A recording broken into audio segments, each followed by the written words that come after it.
We are live. Can you hear me? All right.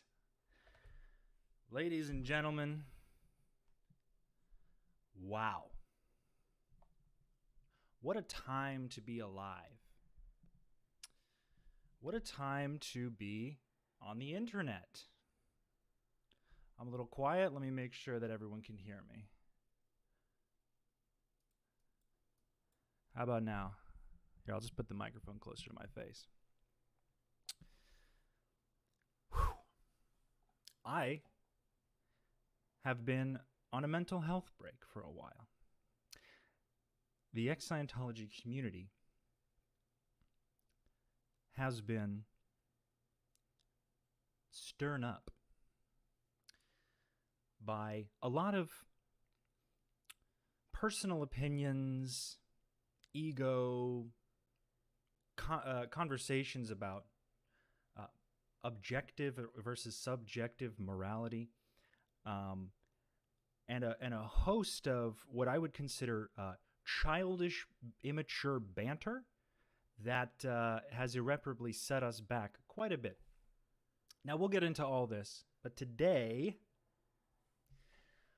I'm going to talk about something that I believe is important. Not because it directly affects me, but it directly affects people that I personally care about, that I think matter. So, what am I talking about? Well, recently, Aaron Smith-Levin, the head, one could say, a very bald one at that, of the SPTV movement. What is this? Well, if you're here, you probably know. But it was essentially this idea that ex-Scientologists could speak in an open platform about the abuses that they had been subjected to as children in their normal, everyday lives, and just communicate what they feel has been done to them by Scientology. And it's supposed to be a safe, open space for all people. Now, some people believe that most people deserve respect, but not the ones we don't like. Now, I'm going to be a little vague. I'm going to be general. I'm not going off of a script here. But we're going to get into some things. We're going to talk about some things.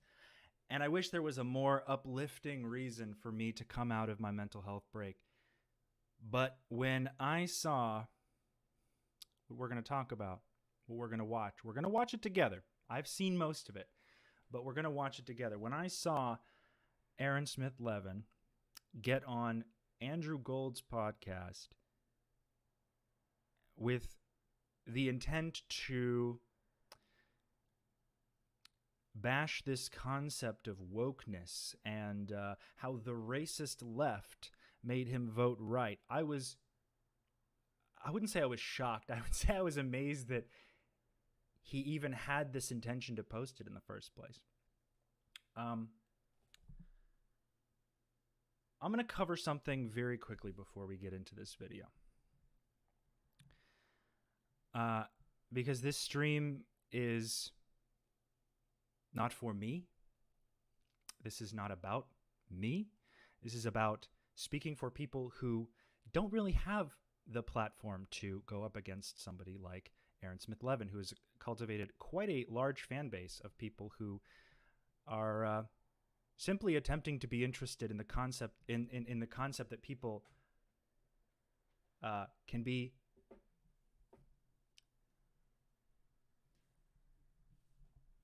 involved in something as ridiculous as Scientology itself, if that makes sense. He's sort of has like a Scientology drama channel, is what I would describe it as. And I've been on his show, his YouTube channel a few times, and you know, there was always this sort of impatience, and whereas I suppose I appreciate the extra, you know, visibility that awarded, I'm not going to give him credit for my channel. You know, I'm not going to give him credit for any amount of attention that I've gotten, because by the time I had gotten to his channel, I had already had like a few million hits on TikTok for my initial, you know, the TikTok that I posted. And I say that because what I've observed of Aaron is a pattern of what's it called? How do I describe this? Transactional empathy. Okay, we saw this in his video about Mike Rinder and the Aftermath Foundation. When how dare anyone at the Aftermath Foundation, let alone Mike Rinder, say anything negative about Aaron? Well, he fundraised for, you know, Aaron. Oh, I fundraised for Mike Rinder's cancer treatment. You know, does that not mean anything? Well, despite the beef that they had at the time, it kind of struck me in a very negative way, because I was like, okay, did you do that because you wanted his loyalty? Or did you do that because you genuinely hope he survives his cancer? Okay. I'm going to say it's the former.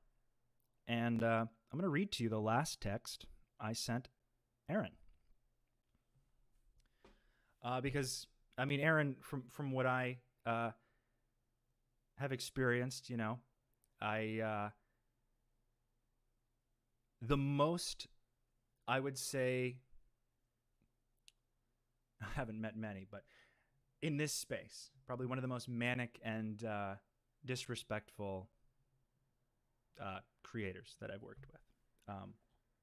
I used to get texts, you know, I used to try to collab with him, and I used to send him all sorts of content, and he'd be like, oh, that's great, we should do that. And then I was ghosted. Or I would get random texts or random calls like, hey, hop in on this video we're doing. And I said, you know, well, I'm at the grocery store, I can't right now, could you give me a heads up? And he was like, okay, no, bye, and then just ghosted. So we didn't have, for most of the time that I've known him, any kind of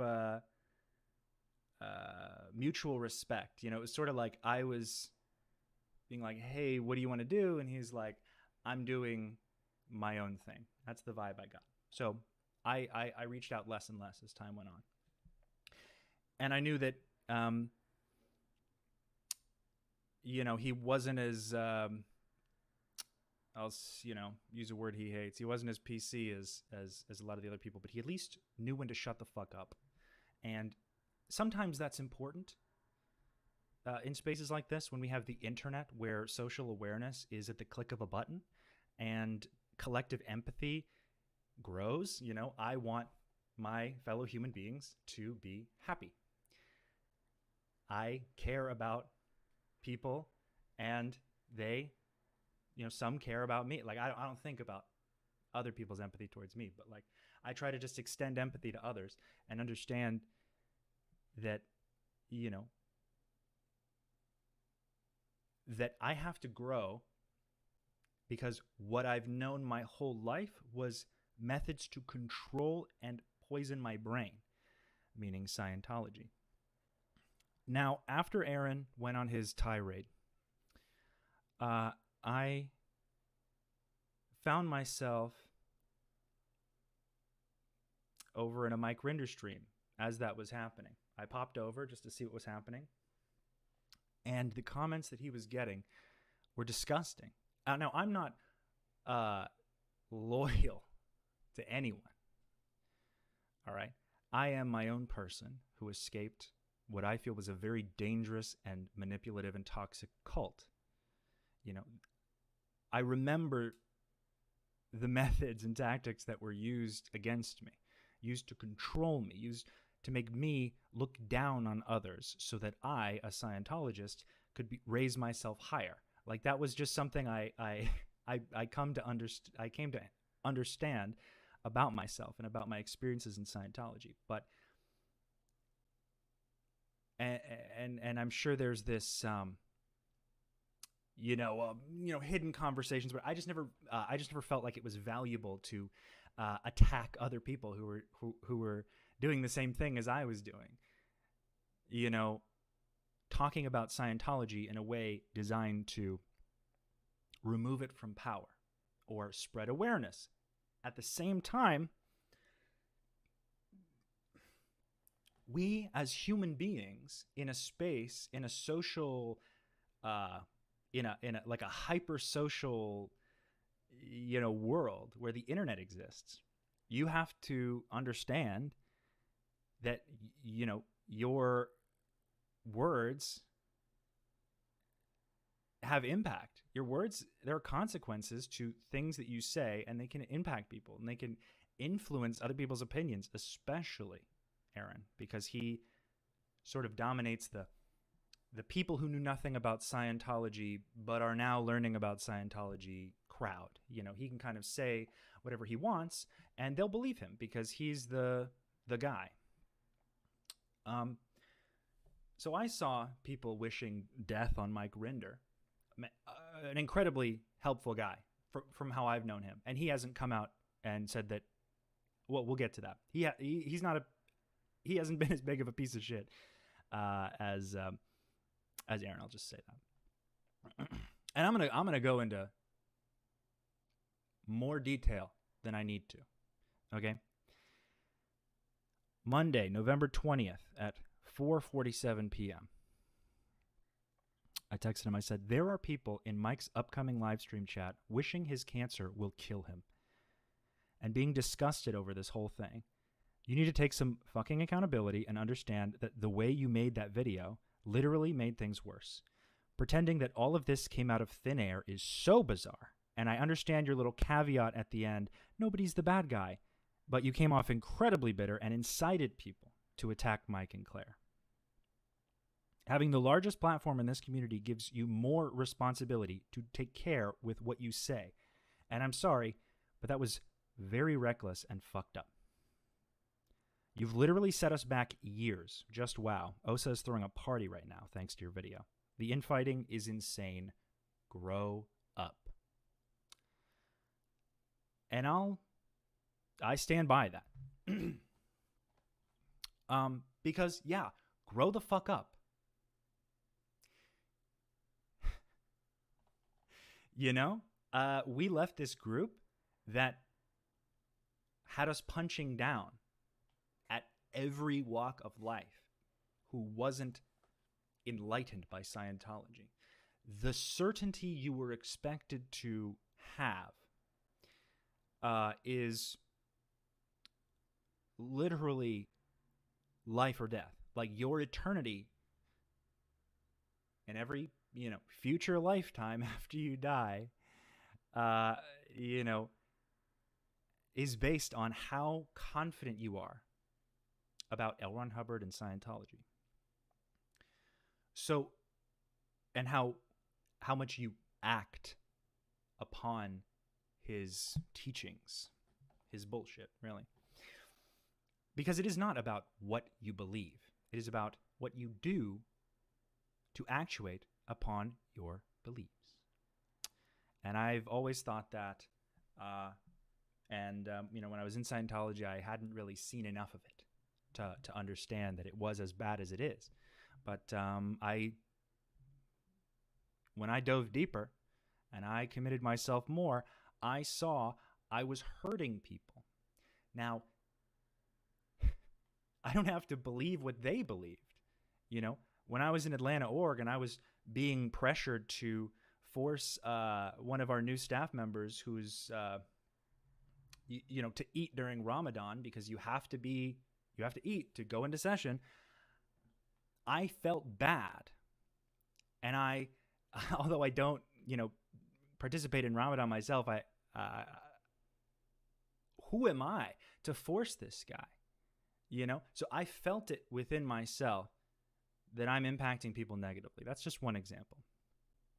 He's not in Scientology, by the way. That kid, he left good,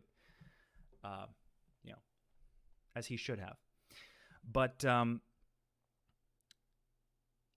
empathy is not about what is objectively right and wrong. It's like you find objective morality in how your actions and words are impacting others. Now, there's a caveat here that I'm sure Aaron would love to ignore, which is when you encounter a group of people whose sole ideology encompasses the punching down or elimination or destruction of other groups who are otherwise harmless, for very trivial things like what they believe or the color of their skin or who they decide to love, who they feel like they are inside, and they're not doing anything that impacts you. These groups are objectively immoral in how they act, in what they propagate. So this whole, what you're going to see and what I'm going to probably say a lot is this whole like, well, I'm not going to get involved in either side. I think both sides, like it's just a selfish stance that is defined by their lack of empathy. Okay. Well, I'm too exhausted from my trauma to care about what these people feel. You want me to feel their pain? I have so much pain. I can't handle that. So it is interesting. And I just want to take a moment before I dive into this to say hi, to catch up on some comments just very quickly before we jump into this. I've been seeing you guys talking a lot, so let's just say hi. All right.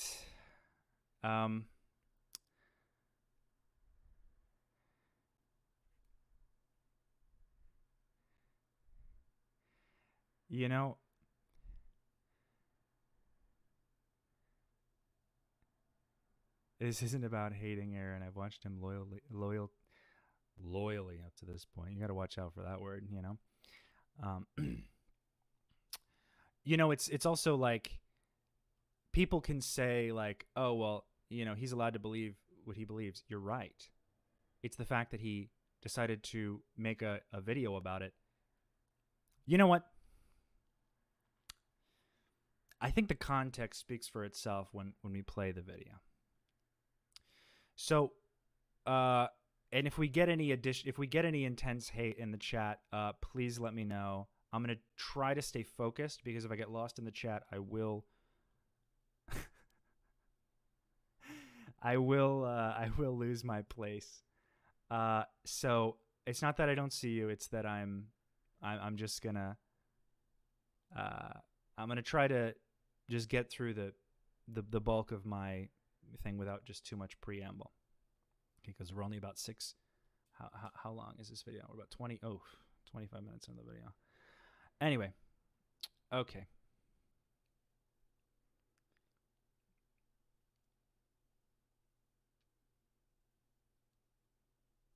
Yeah. Bye-bye. You're in timeout. You want to cause some drama? Go to Aaron's and talk all the shit you want. He loves talking shit about his peers. All right. Go to his channel. Fuck if I care.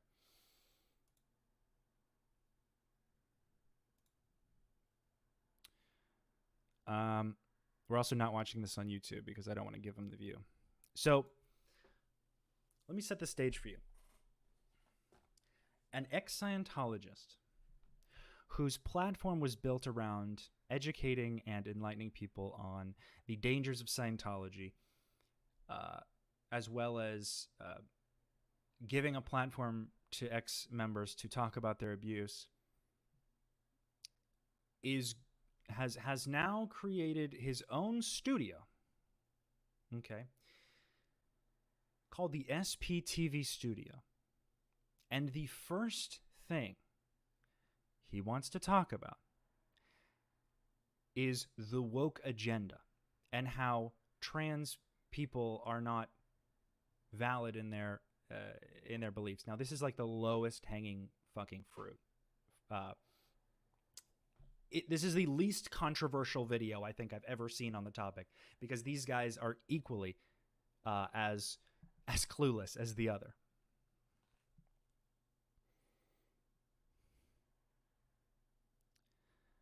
What's happening here? Who gives a fuck? All right, so we're gonna go into watching this video, and I just think it's fucking gross. I think it's stupid. I think it's like, it's very ignorant, in I'm sure what he would call an enlightened way, or a woke way. He says that woke is derogatory to him. Do any of you care that I watch this in 1.5 speed? Because let me tell you, these guys are yapping. Nothing but yapping. All right. Good Lord. Don't be afraid. I'm here to hold your hand. I am here to walk you through it piece by piece. This will probably not be a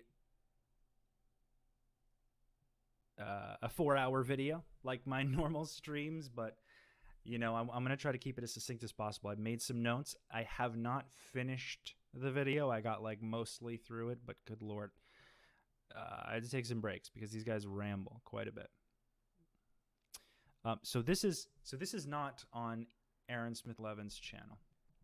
This is in Aaron Smith-Levin's studio, on Andrew Gold's channel. Andrew Gold is a British guy who basically is like an anti-trans bigot, and he talks about Scientology when there's celebrity drama, and it'll get him clicks and views. That's about his extent of about how he cares. How much? That's about as much as he cares about Scientology or the community, I can assure you.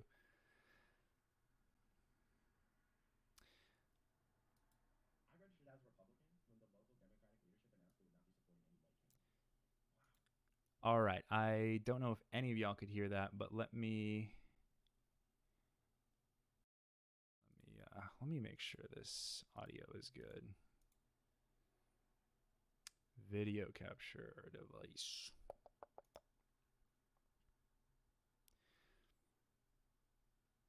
Okay, so the studio is literally a table that was moved from behind the normal desk. He added another camera and another mic. Yeah, it took him, what, how fucking long did it take him to do that? If he wanted to do this, he could have done it way sooner. All right, let's see. Oh boy. Oh boy. Can you guys hear the video? I'm going to play it and you tell me if you can hear it.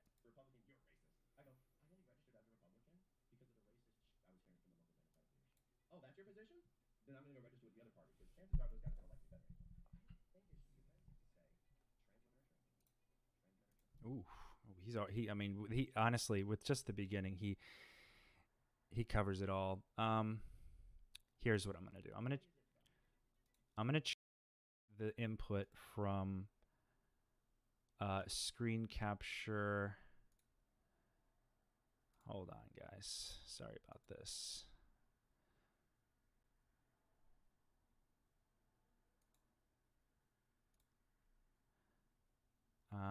Okay. Okay.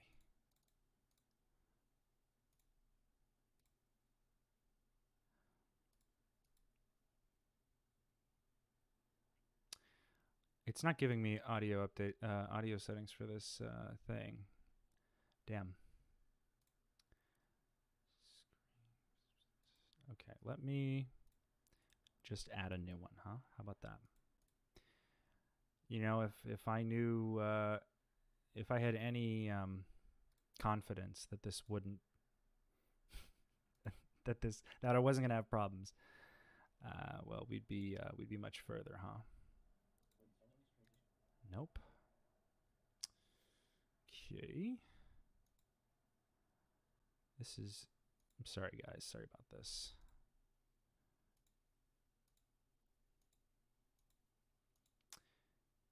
Screen capture. What if I do?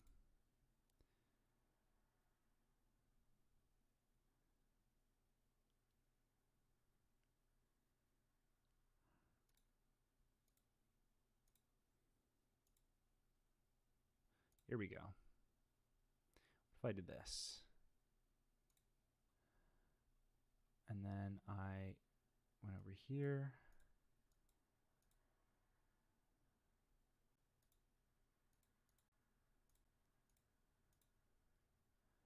And I went here. Make this bigger so y'all can see. Beautiful. Well, not beautiful because this video is fucking horrendous, but let me tell you. Okay. I mean, it's not even that, like, he says anything I haven't heard before. It's that he's like, he's like, oh, this is a great thing. This is a great video for my platform to hear. I'm tired of being a silenced white man. Like, shut the fuck up. Anyway.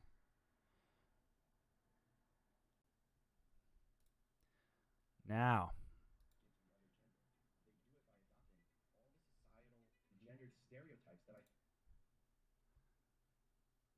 What the hell is going on?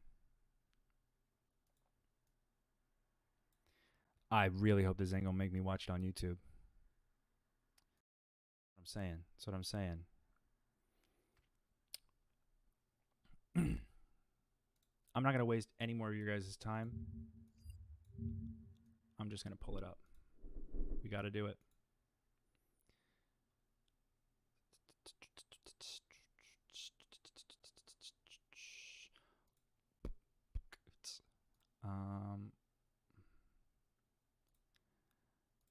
Yeah. Here we go. And thankfully, for our sake, this video is not Republican monetized. When the local Democratic leadership. Here we go. Here we go. Here we go.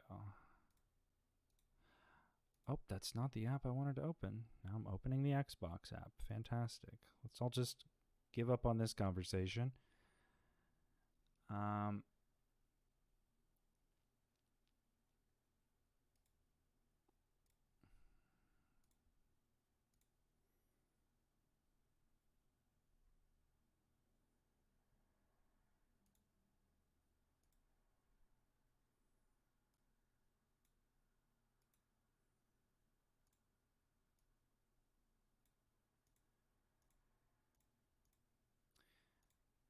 All right, guys. You know what? As I was preparing for this,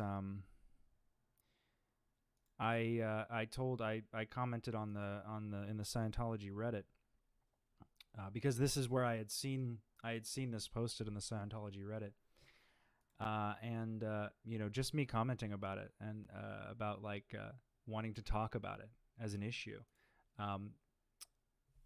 One of the mods of the Scientology Reddit said he was locking the thread because it didn't have anything to do with Scientology, and I thought that was interesting. Because neither does the video. So why was his thread allowed to go up, you know? It's just a bunch of garbage. Screen, there we go. Okay.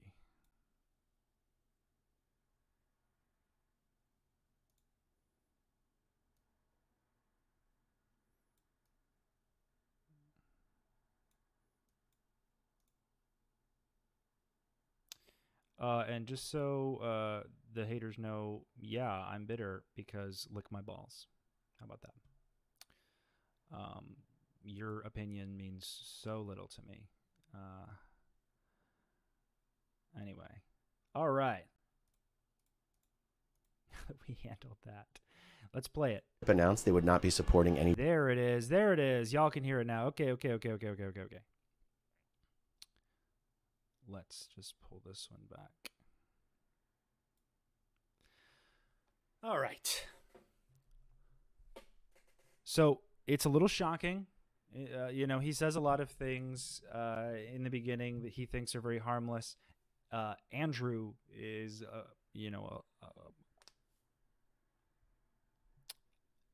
a lot more definite on these issues, in the sense that he has much more blind confidence than Aaron has. Aaron is terrified this whole interview. But let's hop into it, shall we? Content warning. I registered as a Republican when the local Democratic leadership announced they would not be supporting any white candidates. Wow. And so you go. So as you can see, from just the first 5 seconds, we're off to a rough start. So someone might go, oh, you're a registered Republican, you're a racist. I go, I only registered as a Republican because of the racist shit I was hearing from the local Democratic leadership. Oh, that's your position? Then I'm going to go register with the other party because chances are those guys are going to like me better anyway. You wonder why, Aaron? You wonder why? Is it because of bias or is there something else? What are Florida? What are these morally astounding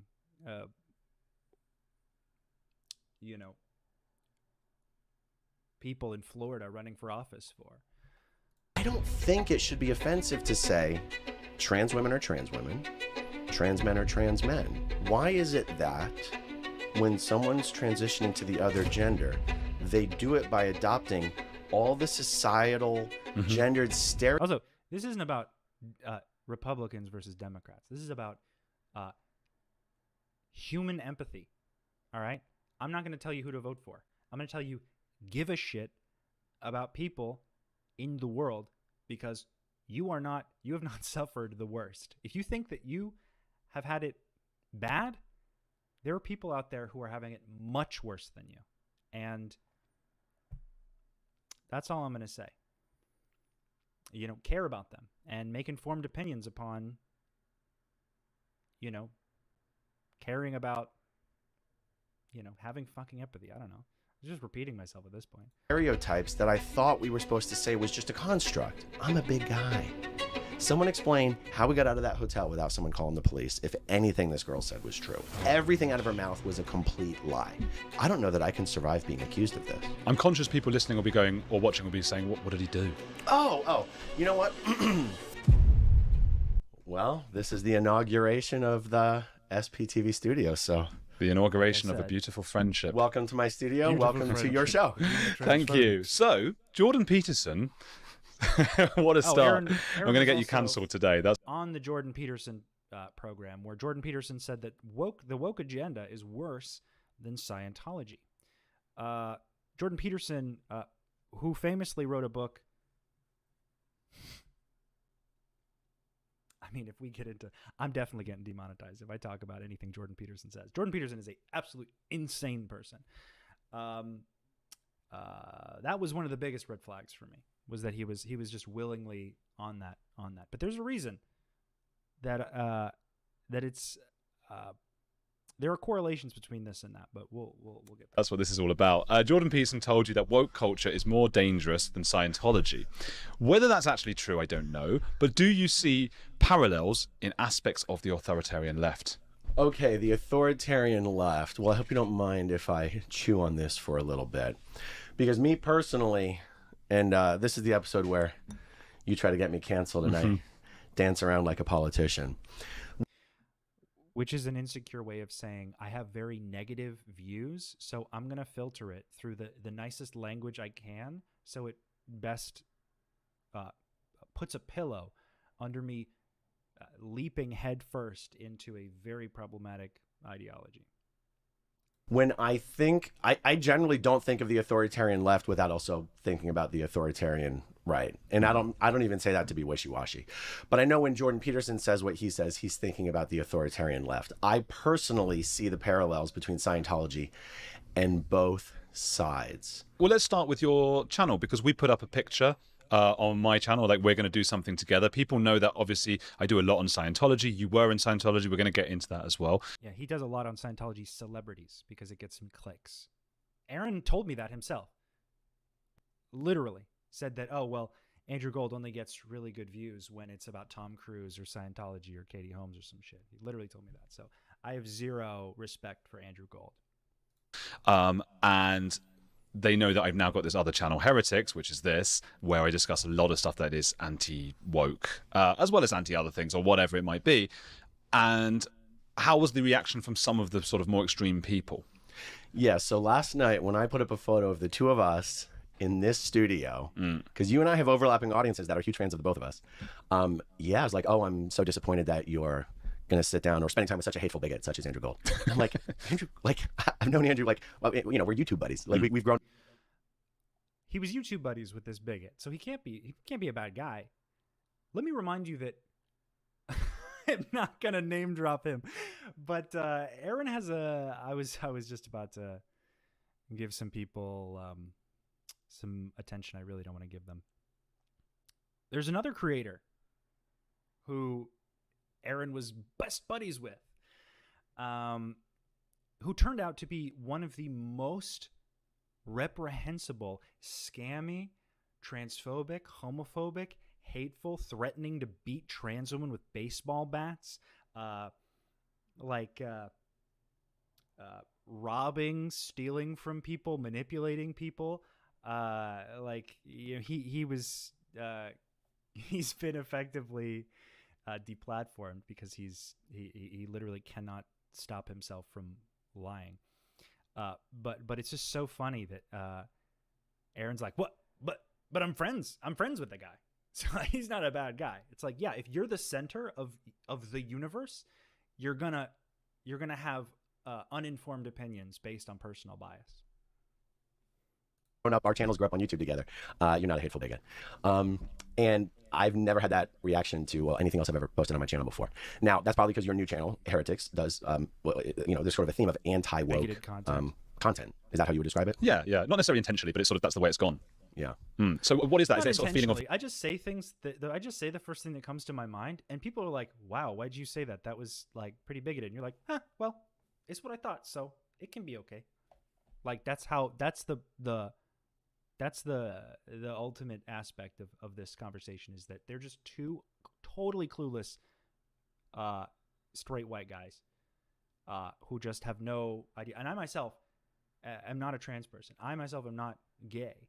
But why the hell should that stop? Like, nobody's checking this dude. Nobody's coming out and saying definitively what you are doing on behalf of your beliefs is problematic to the people who you're trying to prop up. I know trans ex-Scientologists. I know gay ex-Scientologists. I know ex-Scientologists from all over the place. And what I hear from them is that their lives were crushed by Scientology because of the pressure to conform. The fact that you can't have a private thought in Scientology without thinking, oh, at some point somebody's going to put me on an e-meter and fish it out, and then I'm going to be seen as wrong, and or seen as broken, or in some other, you know, quasi-spiritual state that means fuck all. Like, you know, it's just it is just so difficult for some people to have empathy, because I think it affects like their own security about themselves. Aaron is extremely insecure.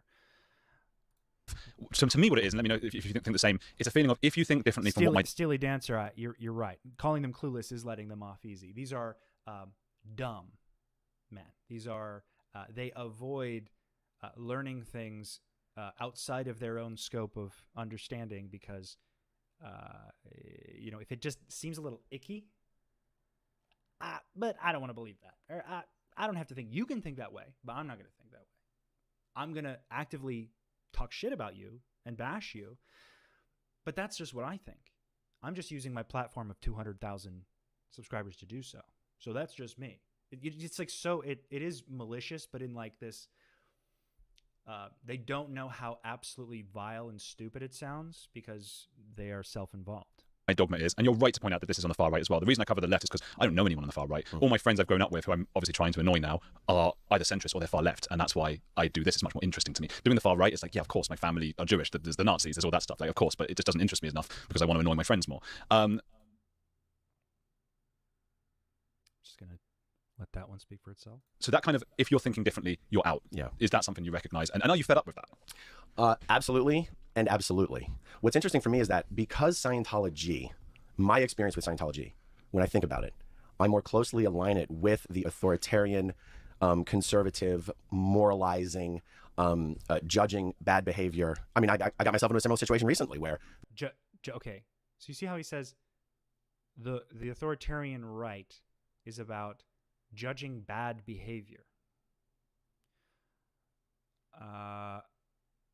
Yeah, let's the other board members of the pretend that makes sense. Aftermath Foundation voted me off for what they publicly said was not adhering to traditional spiritual values. Wow. They use that word. They think because this is just to fill people in. This is the board that you're on, the Aftermath Foundation. Well, that Luis Garcia and I created. Yeah. Yeah. Then you were kicked off because you've been a bit naughty. Well, if you put it that way, that's the thing, is like, in order to consider the behavior... Even he doesn't care. He's like, because you acted unbecoming of the board of a member of a board of an organization designed to help people leave a cult, and you're doing a bunch of goofy shit, being deceptive, which I will get to. Well, you know, I have a bunch of stuff here, but like, this man is not honest. If you're naughty, you would have to align yourself with that very conservative right way of thinking of, oh, we look down on this kind of stuff. And so I associate the worst parts of Scientology more with the far right wing than I do with the left wing. For me, what's interesting is seeing the parallels on both sides, which is why, and honestly, this kind of comes back to why on my own channel, I have a no politics rule, is because, first of all, it's so inflammatory. The right doesn't want to think it's like the left doesn't want to think it's like the right. Most people don't want to know what your damn political opinions are. This is just like a lot of uneducated conflation of his need to get a proper education. Okay, many Scientologists don't have a proper education, and they when they leave, men especially are disproportionately go to therapy. Something I learned talking to some cult experts is that men, when they leave cults, it is rare for them to seek counseling or any kind of evidence-based, methods or treatment to rebuild the relationship with yourself that you never had. And I believe with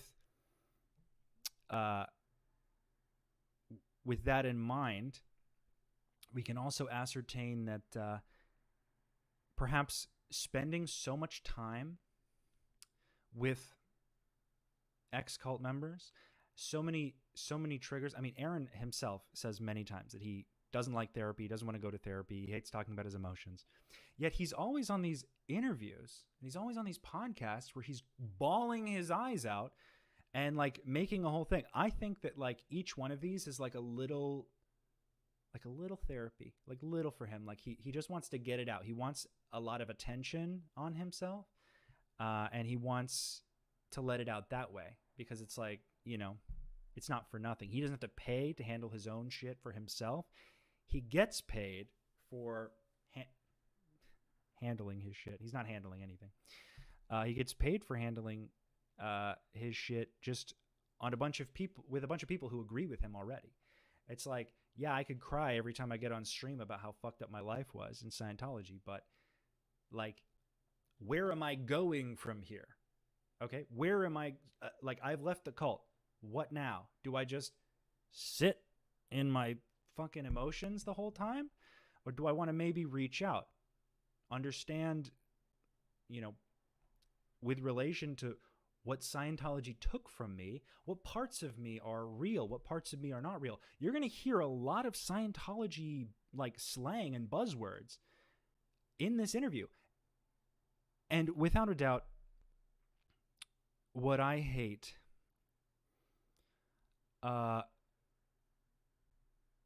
more than anything is this thing that Aaron does where he says, I was in a cult. What do I know? And he'll say that as like a buffer between his problematic opinions and himself, instead of figuring out what he in fact knows or should believe or wants to, like, instead of learning anything new, he just says, I'm just an idiot. Don't trust me. It's a really nice, cute little buffer between him and his opinions, his problematic opinions especially. He'll use it. You'll hear him use it. In my opinions, a lot. Whereas everyone has political opinions, I grew up in a cult. Any opinions that I have, I don't have so closely that I go, other people must hear these opinions because I must share them. But everyone, like everyone, I love talking about all this stuff with my friends and everything. Like everyone has opinions, but I don't talk about them on my channel because I go, why would anyone care about my opinions? I'm fascinated about the kind of interviews that you do on your channel, because the kind of interviews that you do, you know, the audience watches that, and like a lot of people watch that stuff and go, well, I agree with that, but I would never want to say that. Yeah. You know? And why wouldn't they want to say it? Well, right, because they don't want to be canceled. They don't want to get the social backlash. And, you know, people will say there's no cancel. You see how the consequences of his problematic viewpoints are never like at the source of impact. It's always him. So it's not that he says stuff like trans women aren't women and trans ex-Scientologists who watch him are now like, oh my God, like entirely insulted and disrespected. It's that he's getting canceled for that happening. You know, like people, it's just about him. Like as long as he can preserve his own image, he can do whatever he wants, or he can think whatever he wants. He can say whatever he wants, but like, it's never at the point of impact of the damage that he causes by alienating these people. It's always at what's going to happen to him, you know, which is why I think he's a pussy. Cancel culture, there's accountability culture. I can make arguments on you know, both ways on this. So like, I guess I do get a little, when you ask, do I see similarities between Scientology and the woke left? I do bristle a little bit, because I'm like, well, yeah, I could answer that question, but then people are going to think I'm like hyper targeted or focused on that, when personally I'm not. But I'm like, you know, this is your podcast, this is your show, and I'll answer whatever questions that you have. Yeah. So like, what's interesting to me is to see groups of people, and I guess for the sake of this conversation, we'll say people who identify as being on the far left. Do I have permission to ramble a little bit? Please ramble. I'm going to doubt their subtitles. Yeah, there aren't any. There'd be auto-generated subtitles, but I don't think that's going to... Okay, good. Because even this thing of calling something woke, it's interesting because woke has become a bad word. And most of the people in my life who use that word use that as a bad word. When I use it, I use it as a bad word. And yet it didn't start out as a bad word. And so many things progress that way. Well, Scientology is not supposed to be a bad word. It didn't start out that way. And people, I guess any kind of cult, isn't it? I mean, look, the alt-right don't think that they're bad either. They also started an ideology that they think is right. But if anyone talks about the alt-right, they tend to be talking about it derogatively, whatever that word is. Derogatorily? Exactly. And so in this conversation, in conversations like this, well, I'll just speak for myself. When I refer to something derogatorily as woke, I feel like what I'm really doing is criticizing what I find to be contemptible behavior on the part of people who self-identify as woke. But those people who self-identify don't think they're self-identifying as something bad or harmful. They're thinking of all the good aspects of woke, which is trying to understand different circumstances, you know, what did it say? What does it say? Culture, nurture versus nature. They're talking about, you know, the facts of how someone's upbringing and the environment they're raised in and the socioeconomic conditions and different racial biases affect outcomes. And is there anything we can do in society to make those things more fair? So there's the positive. So right there, he provides a quasi-fair definition of woke, which is like acknowledging that there are systemic injustices in our society and that there is a need to correct them, right? But if anyone applies any kind of pressure to correct these injustices or like any kind of action taken to correct injustices, like maybe, you know, making things more equal, well, that's woke. That's just too fucking far. All right. Now, one thing I'm going to say about Aaron, especially since he's left Scientology, because he's done very well for himself financially, he has a business, whatever, is something echoed by many people. It's almost an axiom at this point. When you are used to privilege, equality feels like oppression. And I think in this context, he is feeling so emotionally impacted by this concept of cancellation that it takes it personally, or like it like I mean, all the people on all the far right people I've met are very emotional people. I mean, hell, both my parents were at January 6th. They were at the Capitol. So when I this is all just so stupid, but when I talk about what Aaron's saying, I'm not saying that he is all-encompassing of what makes the right wing, or he believes everything the right wing believes. Okay, I'm calling him out on specific things that he says and his arrogance for saying it, and what I believe to be, and what others have told me. You wouldn't believe it if I didn't tell you, but a lot of people reach out to me and tell me what they don't like about Aaron. Or they email me and say, please, for the love of God, tell me that Aaron is not about to go down this road. And I've had to come to bat for him a few times. But I stopped. And for obvious reasons. I'm just like it's not about what you are encompassing and what all society sees you as, blah, blah, blah. It's like you're an individual dude who's in the public space. You are a public figure. You've made yourself that. You wanted that for yourself. And now you're saying things to the public, things you don't fully understand. And you're just not willing to take any responsibility for any, I know responsibility is a dirty word for an ex-Scientologist, but you're not willing to take any responsibility for what you say in regards to how it affects people who might be in your audience. Now, not everybody has to like you, but in the current times, trans people there's a massive anti-trans movement that is spearheaded and at the top of these all these different arguing points about why being trans is wrong. You'll usually find someone who wants to exterminate trans people, like Nazis. Other white supremacists, many of them who make a fabulous living pushing these right-wing talking points because of the wealthy benefactors who would love for this information to be spread. Do I think Aaron's going to make a lot of money off of anti-trans rhetoric? I have no fucking idea, but he's dipping his toes into that pool. I mean, I wouldn't be surprised if he got an offer, after making this.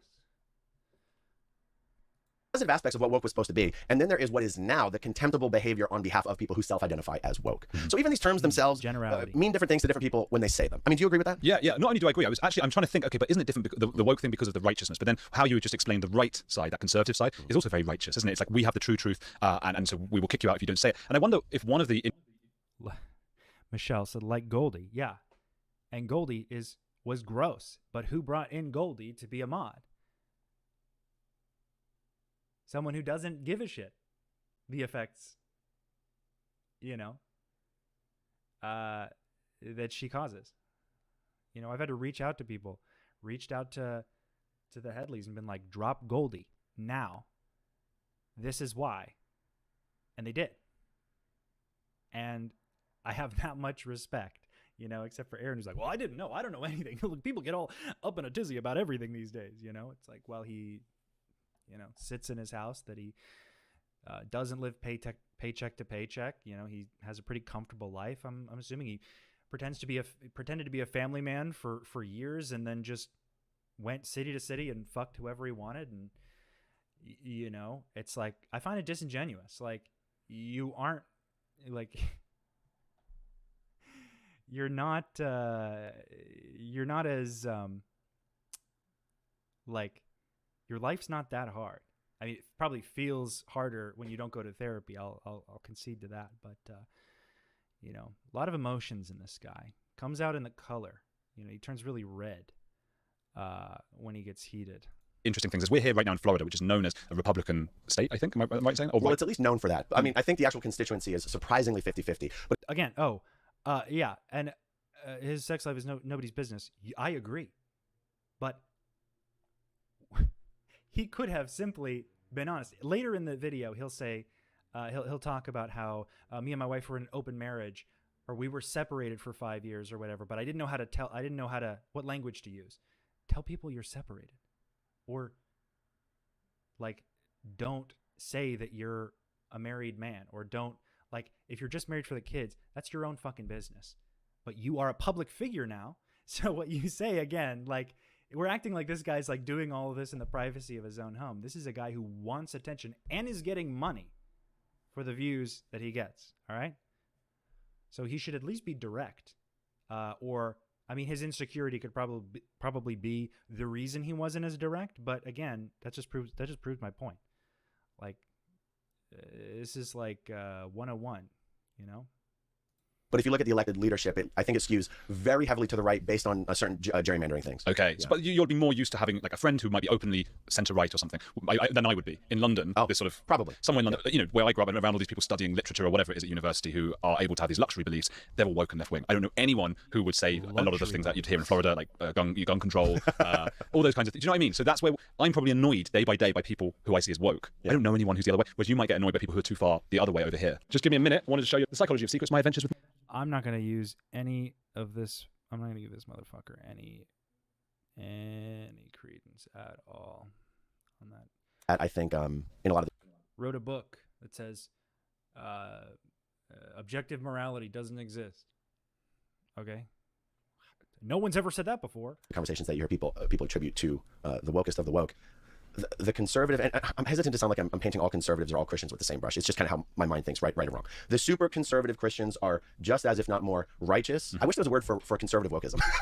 I've started saying that because, obviously, okay, the channel went a bit anti-woke. It wasn't necessarily the intention. The intention was to be heretical in any such way. And in my friendship groups, it is heretical to say, hang on, trans women are not women. That's like the most heretical thing you can say. So that's the thing. It's also, however... he keeps using this word heretical. Like... these guys' mindsets are all in like everyone else is just a mob that thinks the same thing. There is collective group thinking, but like it comes out of nowhere. You know, I get threats all the time. I get people telling me to off myself in my YouTube DMs, but I usually just ignore it because it's coming from people who are sticking up for a health guru, a YouTuber online. You know, like if that's the small amount that it takes, it really shouldn't be that much of a stretch that, like, yeah, there are billions of people on the planet. So if a small majority, or a small minority can look like a lot of people still, but it doesn't mean it's the whole world coming down to bear on you. Again, nothing they're saying is like controversial. All this conversation has been had in a better way by so many other people, but it's probably not in their algorithms. They're not going to see those videos because they're very, curated to their own beliefs. In doing this, I've discovered the joys, or not joys, of the other side, of people who are, for example, the gender critical ultras, who agree with me that a trans woman is not actually a woman, but will not entertain any kind of platforming or conversation with a trans person. Anything like, they always say, hold the line. And this also feels quite cultish to me, and they will immediately excommunicate anybody who doesn't have exactly their opinion. So I call that your woke opinion, dog. Right, or the woke conservative. It's the same. And in that sense, I suppose I'm being a bit, maybe giving myself license with what words mean, but I'm going with woke meaning my view is the righteous one. That's right. And if you have a different one, you're out. Right. I'm the enlightened. Mine is the enlightened. And that must be easy. That must be easy for you. That must wrap it up in a nice little bow, huh, Andrew? That must be so simple. Such a simple way to live. Wow, I can just only care about myself and nobody else. And then pretend that I'm educating people. Because, well, you're not educating them because you like them. You're educating them because the ad revenue funds you, stimulates you. I wash dishes at a local restaurant for some cash because I got to pay rent. You should do the same. At least then you'll be getting your hands dirty with actually doing something instead of just parroting your own beliefs from the comfort of your own little, like, your little baby cradle that you're living in here. Self-service. That's all it is. Enlightened, educated position, and yours is the ignorant, propaganda-held position. That's it. Right. There's two things I want to say just in response to what you just said. And this is fun to talk about because it's stuff I would never talk about on my channel. Yeah. for my entire life, I've always been no party affiliation. And if someone looks me up right now, they'll see that I'm a registered Republican. 2 years ago, when I ran for Clearwater City Council, I had every intention of just running for no party affiliation. But I expected to, because I considered myself a centrist, and because I considered that I was running mainly on a Scientology centric platform here in Clearwater, Florida. It's a big deal. I expected to get support from both sides of the aisle, especially since Clearwater City Council elections are nonpartisan by definition. I registered as a Republican when the local... Okay. Context to this is how many people want to actively go against Scientology who know only the surface level about it. Even Republicans who would agree in, whatever religious, let's say you have like Republicans who are in a religion that propagates abuses even in their own small sphere. They're still going to think that other groups are cults, They can still have that viewpoint. And Scientology historically destroys people, or has in the past destroyed people. They've been pretty lazy about it recently. But you gotta imagine that maybe anyone who, and you have to have a good platform, but anyone who like supports you is going to be in direct opposition to Scientology as a group. Maybe people just didn't want that. Maybe people just don't want to fuck with that. You know how many people tiptoe around the whole Scientology is bad conversation because they're afraid of legal threats? I'm looking at you, Philip DeFranco. I feel like how long are we just going to be like, we don't say the S word. We don't say David Miscavige is a criminal because he's going to come out. He's going to say some things. He's going to come after us. It's like, come on, dog. Do it. Why not? Stick it to him. You know how few Scientologists there are left? Democratic leadership announced they would not be supporting any white candidates. Definition. I registered as a Republican when the local Democratic leadership announced they would not be supporting any white candidates. Wow. And so someone might go, oh, you're a registered Republican. You're Here's the reverse racism aspect. Racist. I go, I only registered as a Republican because of the racist shit I was hearing from the local Democratic leadership. And I was so pissed off. I'm a very petty guy. Yeah, I know. Oftentimes. I talk about as that. You know. I tell everybody. I said, oh, that's your position? Then I'm going to go register with the other party because chances are those guys are going to like me better anyway. Did you see that? Wow, they really lost a good one, didn't they? He's acting like, and you would have loved me. The Democrats would have loved me. I don't even like trans people. Why? Like, I mean, that's not even the main thing he ran on now. I think he's believed this for most of his life, but now he just feels emboldened to come out about it, which most people do when they're this comfortable on the internet. Elon Musk, it was actually from Swipe Right, his Twitter, Colin Wright, and it's this graphic, you may have seen, a lot of people have seen it, where it's got a picture of someone who's on the right and someone who's on the far left, and then there's you, and you're like left of center, and then that person on the left's got a mouthpiece in the next picture just saying, you're a bigot, to the guy who's center left, and then the next picture is the guy center left is now center right, the guy on the left is just upset, and the guy on the right's just laughing at like what's happened here. You've been moved by that madness. Yeah. And so, honestly, I just have been too lazy to go back to the DMV and undo my registration because I don't really give a damn about being a registered Republican. Mm-hmm. Like, I see, and again, I don't mean to be like a wishy-washy fence sitter when I see this. I see craziness on both sides. Keep saying wishy-washy. That's something a lot of L. Ron Hubbard uses a lot. There are other words, but I'm sure he's just, Anyway. Now people are going to go, how dare you make what do they call it? Equivalence. Yes, how dare you make an equivalence? Guys, I don't talk about politics on my channel because I don't care enough about the various arguments and the recriminations and the finger pointing. I'm not a political guy. Everybody has beliefs. I don't talk about mine because no matter what. This isn't even a political topic. Like, it's a political topic in the sense that a lot of politicians talk about it, but like, this is a social issue. Gender is like entirely a social issue that was co-opted to scare people into voting one way or the other. It's like, if you really believe, like, I believe if you got the parts, like, first of all, you don't have to have children, okay? Technology and medical intervention and like IVF and like, anyone can have a child in some way or another. Like, we can figure it out. You can make embryos out of bone marrow these days, which is like insane. And And I've seen a lot of people pretend that that's the issue. We need to protect the sanctity of, people need to still have babies. Most people are not trans. But there's a percentage of our civilization, our species, that feels more of an inclination towards another gender, another identity. And I'm not going to get into like, what is a man, what is a woman? Because it really doesn't, I don't give a shit. That doesn't affect me. You want to be, a robot, or like people amputate themselves. But like, are you a human being? Yeah, good. Then I'll respect you as a human being. Like, gender is such I mean, for me, and I don't mean this in a way to like make less of the issue, because I'm just talking about my own personal, like, I don't care what you want to be because I care about you as a person. And I think human beings who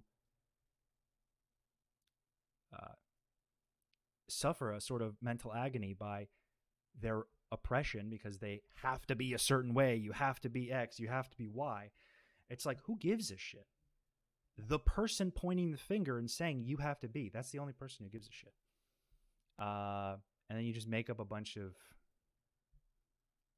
random bullshit. Like, it's just making your insecurities or your projection. And then there's projection, which, oh my God.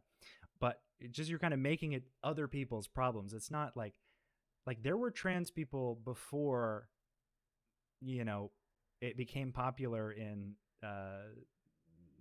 this political media space as of late. But now they're a problem because, we're anxious about the future. We're anxious about like choices that we're trying to make, especially politically. I mean, because politicians aren't doing anything for us, especially in America. They haven't for a long time. I just think, you got the parts, do what you want with them. I'd say the only thing that matters is understanding your responsibilities as parents before you have kids. I don't give a shit about anything else. Okay? Be whoever you want to be. And I'm not going to use, bizarre comedic, parallels, because it downplays the pain that trans people feel about the issue. They've already been suffering with this.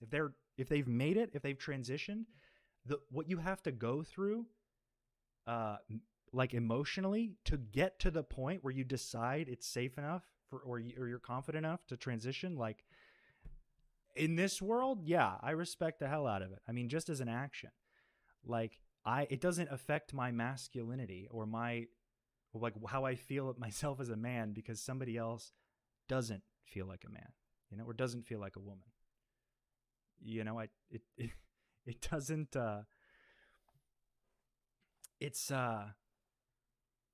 but maybe because I'm just less insecure these days, but it just doesn't. And I've also understand where my biases come from. I used to think homeless people were like degenerate drags on the society, and I used to think all homeless people are just, addict losers. And there was a point where I was driving down the street and I had this, I saw this homeless person begging for money on the street. I had this disgusting feeling in my chest, and I was like, wait, but why? And you know what I found when I looked into it? My mom's voice just saying, don't give them money. They're just going to buy drugs. Oh, don't give these people. Oh, don't like these people. I mean, despicable things. And since then, I've been able to step back and be like, okay, well, this person was clearly disenfranchised in some capacity. And I've learned more about politics, and I've learned more about how this country works, and, how people get forced into poverty and forced into homelessness. And it's just you just learn about the pieces in between you and somebody else. Other people, everyone you see on the street is living a whole entire life just like you from a different perspective. And you can't downplay that without without separating yourself from them to some degree, Oh, it's me who's the real aware one, and then others who are all just kind of like, you know, yeah, like when they go home, they just sit there and turn off and until you see them again. You know what I mean? Like it all encompasses empathy, but we have two very low empathy men talking about something that they don't really understand, and they talk about not understanding it, and I just find it so bizarre. What you say, you're going to offend someone, and my audience comes to me for Scientology. I thought this would be a fun conversation to have because you're a very good friend of mine. We've grown up on YouTube, and people together, and people Punching. Hey, Supa Berkeley. Yeah, this video is called Punching Down because he is in a position of power. This is a reasonably well-off straight white guy being like, you know what? I don't think trans people deserve respect for this reason or another. Because, well, I don't respect them as a, I have a trans friend, which he talks about later, but I won't really respect people like her. I'll just like her because she validates me. But trans people are all a monolith. They're all in one basket for me. It's like,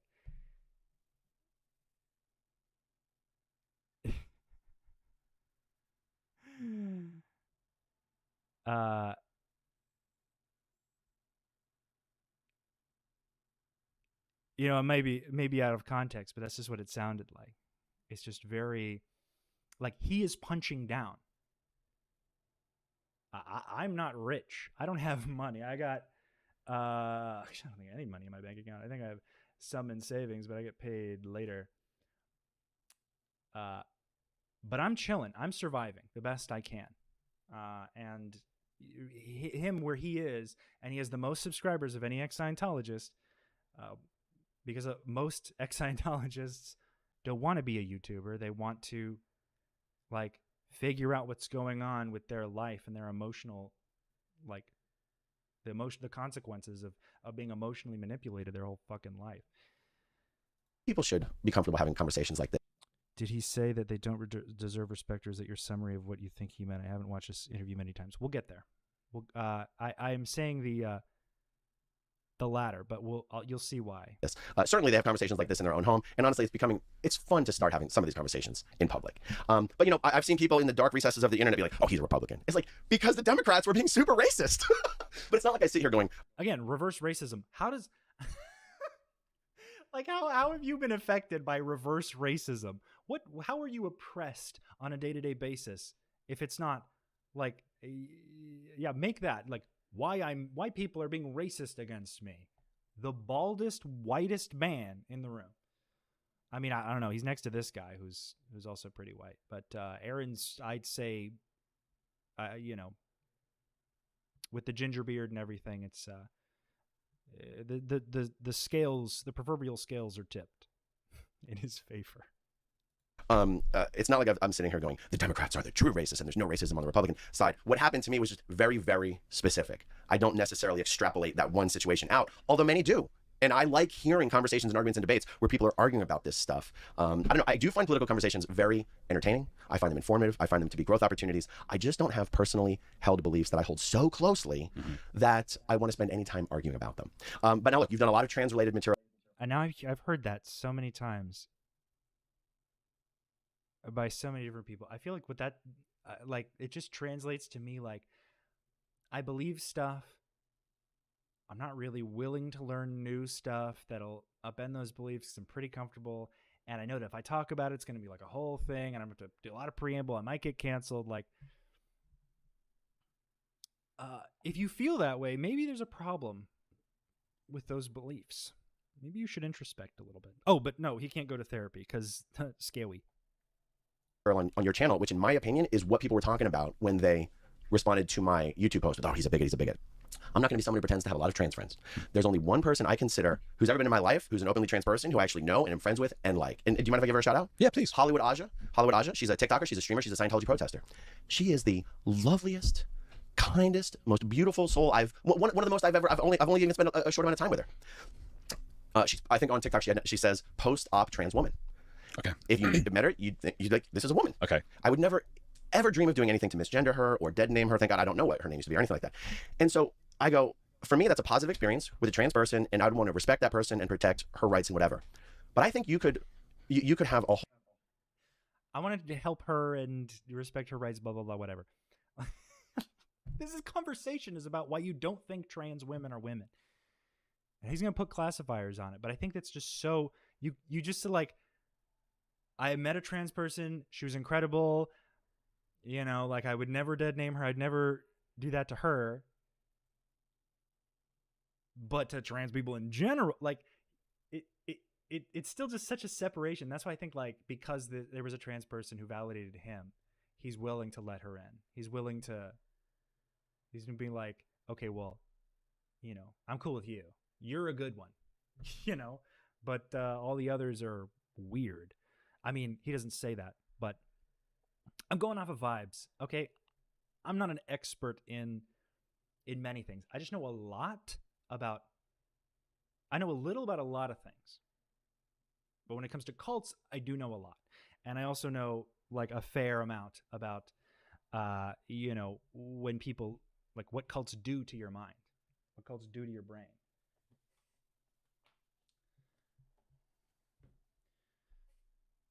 whole panel of trans people and go, what statement is more accurate to you?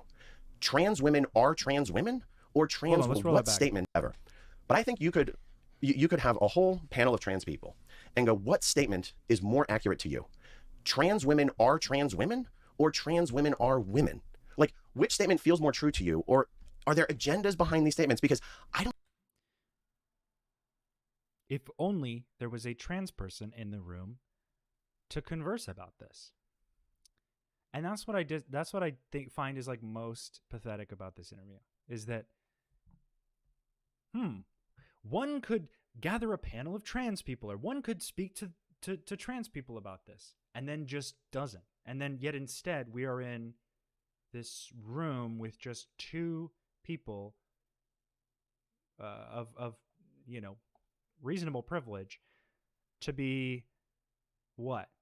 To talk about how great that conversation would be. Like, it's just so, like, it sucks the traction right out of it. Cause like, he thinks he's cooking, but he makes it so disingenuous by like adding all of these clarifiers that like contradict what he just, like what he's there to do. If that makes sense. I don't think it should be offensive to say trans women are trans women, trans men are trans men. I mean, isn't that, if you are a trans woman, wouldn't you say, I'm a trans woman? And okay. I think he needs to look up the definition of transition. Well, that's going to kill him. He's not going to like that.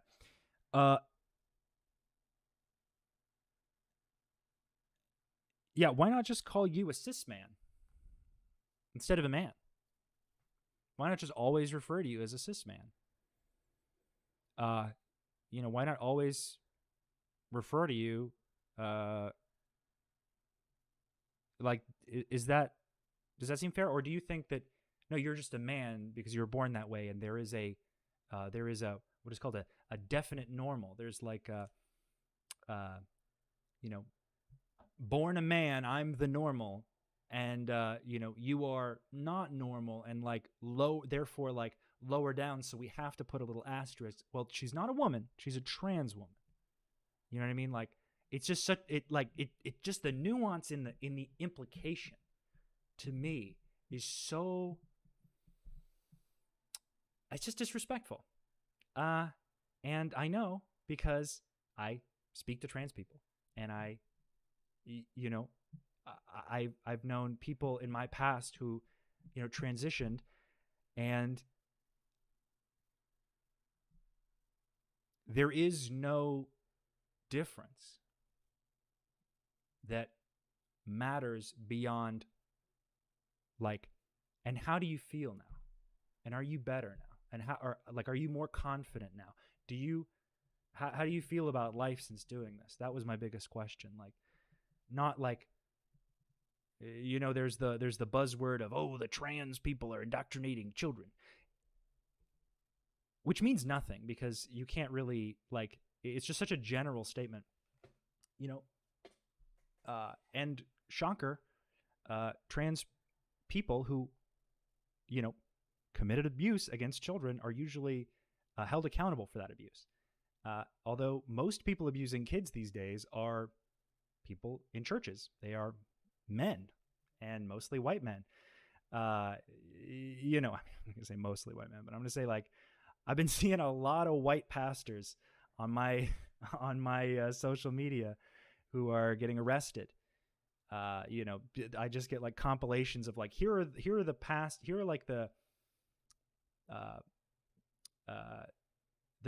like this week, here are all the people arrested for CSAM this week. And it's all just white guys, pastors, and, straight dudes. Like,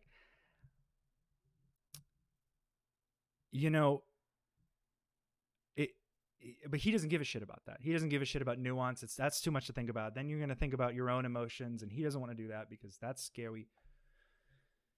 He just wants everything to be this like public debate. I've never seen this man do a debate. A debate has a moderator, okay? A debate has a neutral third party. A debate has talking points.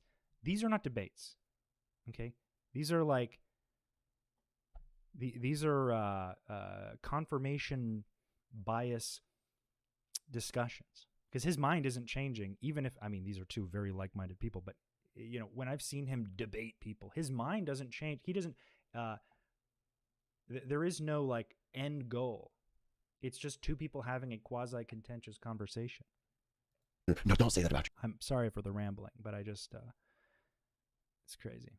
yourself. Trans women are women. Well, no, trans women are trans women. Why should that what is wrong with that? You see how he in the example he made up, the trans woman is saying, no, but I'm a woman. I want to, like, I think, like, I am a woman. I want to be a woman. I feel like a woman. I am a woman, right? And he's like, but no, you're a trans woman. In his own example, he infringes upon the respect of the person. How embarrassing to be Aaron's only trans friend and have him make a video like this, basically spitting down and being like, it's just crazy. Came along and decided that was offensive. Now, I feel like I know what the answer would be. Well, trans women are women doesn't mean they're little women. It means as a society we should treat them as if they are. And I go, well, then have the statement be, trans women should be treated as if they're women. Don't make the statement trans women are women. Why are you trying to weaponize language? And honestly, weaponize. Who is the target for this weapon? You see, like, what he's not describing is is who's affected. Why is it wrong? What is the negative connotation? How are you so impinged upon by these people who are just living their own lives, deciding who they want to be? How does that affect you at all? Are you so insecure about your masculinity that you need, solid gender roles in order to, feel confident?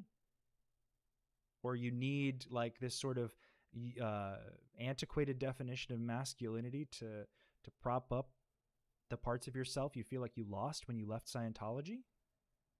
The specialness, perhaps? The immortal God aspect of Scientology? Just a question. Just a question. I'd rather have that conversation with actual trans women because I feel like you'd get a healthy organized language. And honestly, I'd rather have that conversation with actual trans women because I feel like you'd get a healthy portion of them saying, I'm totally fine saying. Which he doesn't. And then he speaks for them. In the same sentence. He says, oh, this conversation would be great with trans people, but I'm not going to talk to them. And also, here's my, and also I don't need to talk to them. Like, saying trans women are trans women. What are we fighting about here? Well, some people do believe they are literally women. So I did a poll on my channel, and it was something like 12%, which is relatively. Again, I'm sure they're probably going to do a whole additional podcast on what is a woman. Not like, that's not like the lowest hanging fruit of any like right-wing grift or piece of shit. But like, they're glossing over the context. You should already know what a woman and a man is. You should already be on some kind. We're all on some stable ground. We'll get into Andrew Gold's morality in a little bit. But yeah. Relatively low, but it's not insignificant. It's not insignificant, given there were like thousands of people voting who genuinely believe there is zero difference, that trans women are women. And then you go, do you really in your mind believe that, or are you trying to make a point with language, as you say? I don't believe they believe that. Do you believe they believe that? I think some people haven't thought deeply enough about it. And often, this is the problem. We were talking earlier, just off air, about freedoms and what it is to be free, and how taking freedom away from someone, or giving someone freedom is always taking freedom away from another person, or at least it usually is. And that's a really difficult concept for a lot of us to get our heads around. And so when I'm in a place like Argentina, where they're not as... Said people here are already getting pissed and leaving. Fuck them. Fuck them. I don't care. Go to Aaron's channel and say, I want a sucky on your wee-wee. That's what you want to do. I don't care.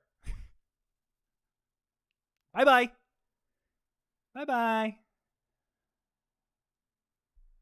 As far ahead, or I don't know if ahead's the right word, but they haven't gone far down this rabbit hole about, okay, trans women literally are women and so can be in female prisons and female sports teams and things like that. So they are very defensive if you mention trans people, because they want to defend them. And Andrew's really big on the female prison rules, on being only real women can be in female prisons. He cares so fucking much about that. Back at that time we were 20 years ago, where trans people were being maybe killed or made fun of. They couldn't have friends at school. They were just completely isolated and ostracized. Today, this is still happening. Trans people are persecuted. It's at a more personal scale. Maybe you don't hear about it, but they are still getting just as much oppression as they ever have been, if not more so now. So already, dumbass McGee has said something he will probably not be able to walk back. Horrible. So they're at that point and they're going, what? No. But then you say to them, no, but in the UK, like, they can literally go into women's prisons in some places. Like in Scotland, they're really pushing for that. And then people are going, oh, no, but I don't mean that. No. So I wonder if it's just a case of, like I was saying about the gender critical ultras with their hold the line, and no, I think it's just that purity spiral. And you start by saying, okay, trans women are trans women, but then you want to fit in with your group. You've basically said trans women are trans women. You've already now said, I'm not with those centrists and right wing. I'm on the far left woke kind of thing. Yeah. And they start saying they are literally women. Well, you have to start saying that now. You and I had a chat about this. Yeah, he's very insecure about his own beliefs, I can tell. A couple days ago, and I want to bring it up. My thoughts on this right now. For someone, and I wish I could have this conversation with an actual trans male or female who truly believes that saying trans women are women or trans women are men is not just an expression of how society should respect that person as an individual, but it's a statement of physical fact or something like biological fact. I would want to say to them, okay. It's also a statement of fact that gender is a social construct.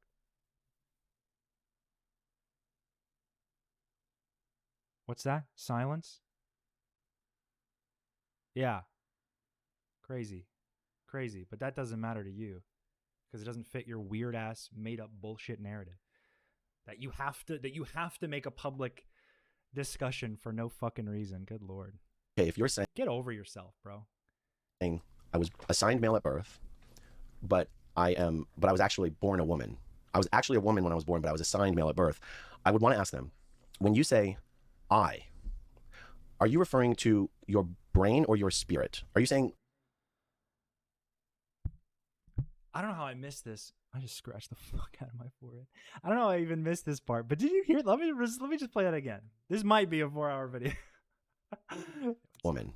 I was actually a woman. So again, he's saying if I were to talk to a trans woman, because he's not interested in talking with a trans woman, not publicly, because he will get fucking clowned if that woman has any, like, if she has like a better grasp on the topic than he does, which she probably does, he's getting clowned. When I was born, but I was assigned male at birth. I would want to ask them, when you say I, are you referring to your brain or your spirit? Are you saying your soul is female, or are you actually saying that on a biological, neurological, chemical level? So useless and subjective as a point. You really you want to hyper focus on their religion as a way to extract the validity of their feelings. Like, what does this fucking have to do with you, bro? Bro's just yapping. Like, all he does this day is like, what does this have to do with you?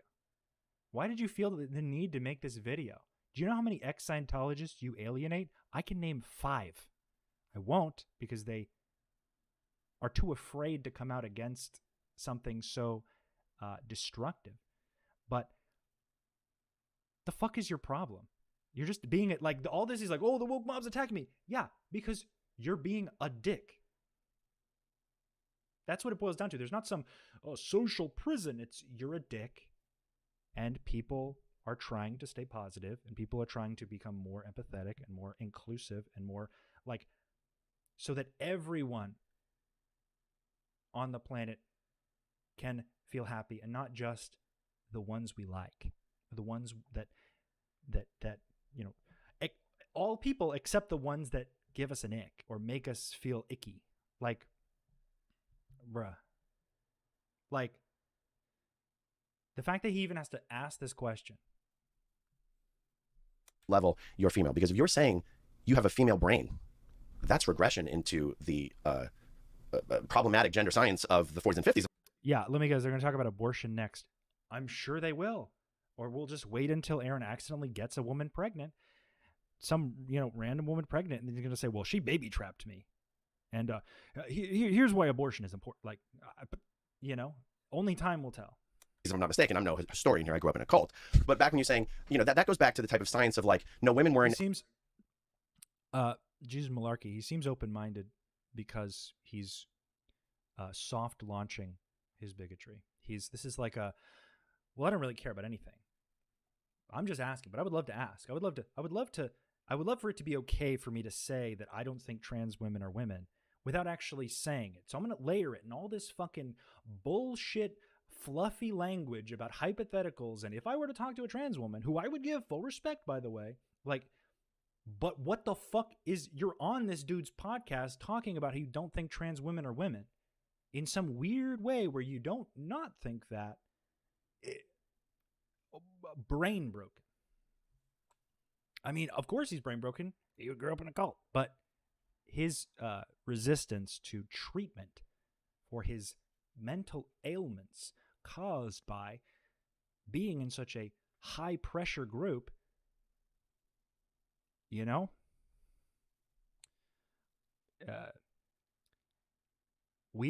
all hurt. Okay? We all have pain. We've all suffered to one degree or another. But that does not,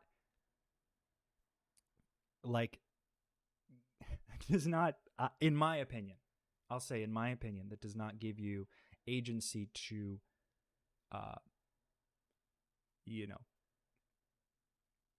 steam train over people, because it's like more comfortable for you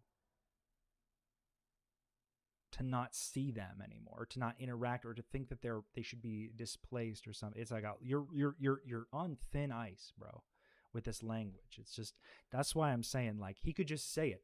Oh, I don't think trans women are women, and many people out there would probably agree with him. Not people I wouldn't agree with him, and the people that I interact with wouldn't agree with him, because I find empathetic people to be more genuine. I trust these people more because they have an understanding of effects of others and consequences. More peaceful. Whereas it's not this manic, emotional, like insecurity dressed up like curiosity.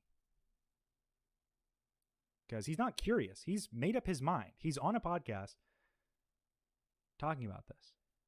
He's a totally free to change his mind after this, to save face. But it's so ingenuine.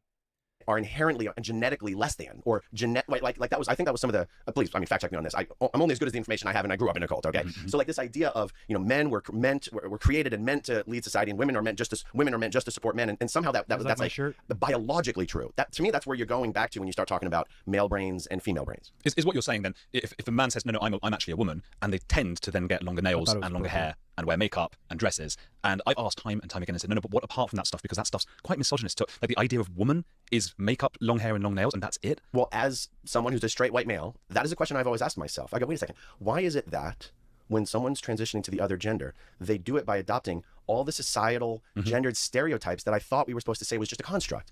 Now, because it has been constructed. Because we are opening our minds more and more as the centuries progress. What was considered manly today would not be considered manly in the past, to whatever degree. Like, we are just changing. Change is a constant. You want to stay still, you're free to, but it'll die with you. Okay? Forcing other people to not change. It'll start like, what about non-binary people who float between these sort of, what he would say, stereotypes, dress masculine one day, feminine the next. He doesn't talk about them because he doesn't want to contradict his point. Like, yeah, you're allowed to believe whatever the fuck you're allowed to believe, but again, this man in a position of power and privilege is now, like, I'm sure he'd say he wasn't privileged, but that's him being comfortable. I mean, hell, you can go off and do whatever you want and, go live out all your craziest polyamorous adventures while, you have free childcare back at home, because you're just staying with your wife for the kids. I just think, I don't know a lot about their situation. I'm not going to say I know everything about their personal home life, but like, actively, I find his presentation of his family orientation to have been deceiving, because it wasn't honest. It wasn't genuine.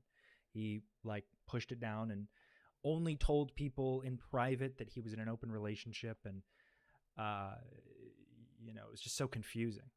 But what does he have to fucking worry about? He can do whatever he wants. He didn't go with it. Like, he had this video where he was like, I'm with my family, and they went to see Book of Mormon, and I decided to make a video instead. It's like, okay, so you're just neglecting your family. It's one of the most incredible musicals I've ever seen. It's probably one of my favorite musicals of all time.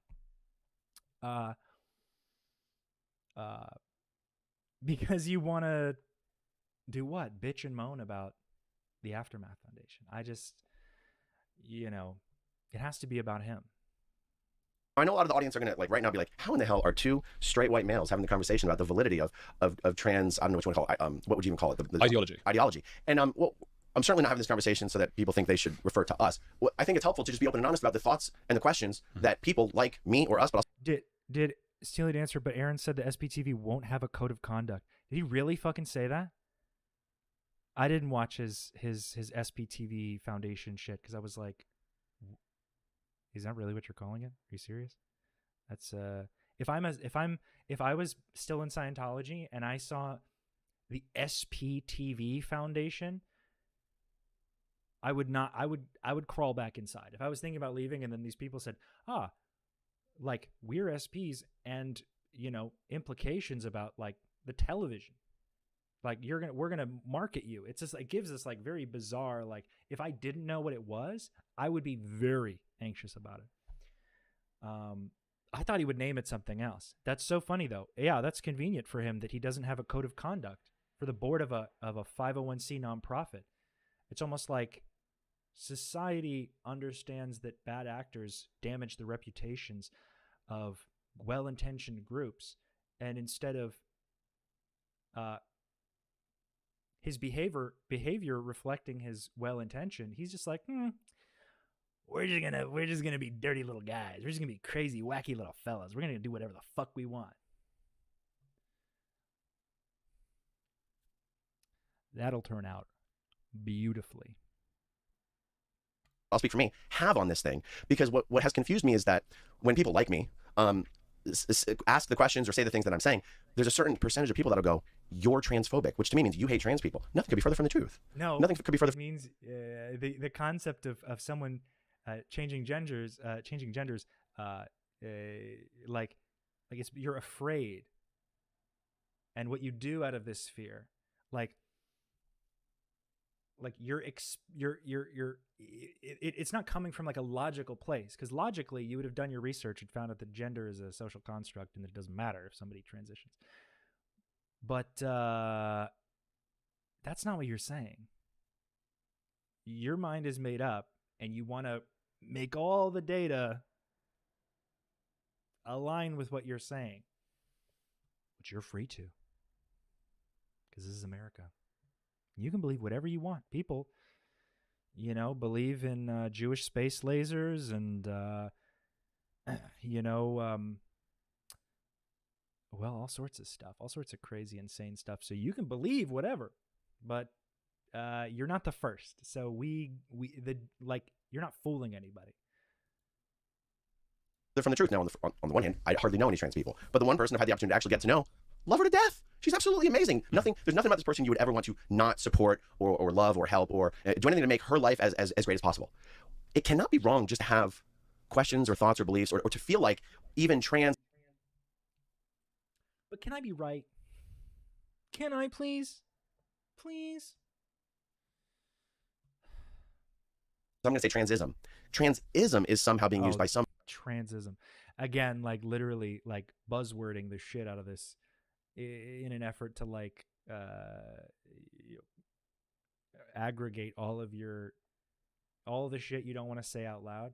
Just like, oh, well, I do believe that it is a organized group of people who are converting people and thinking that people should be more people should be trans. Andrew Gold he's about to go into this whole like what trans people do in other countries, which again, who fucking gives a shit?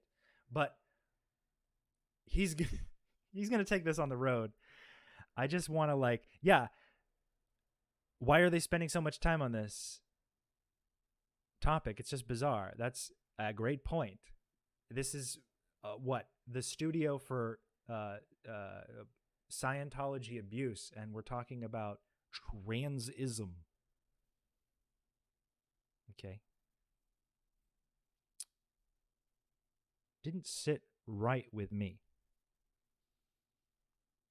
Some people in a weaponized way in the culture war. Now that might be a reaction to the fact that the far conservative right does.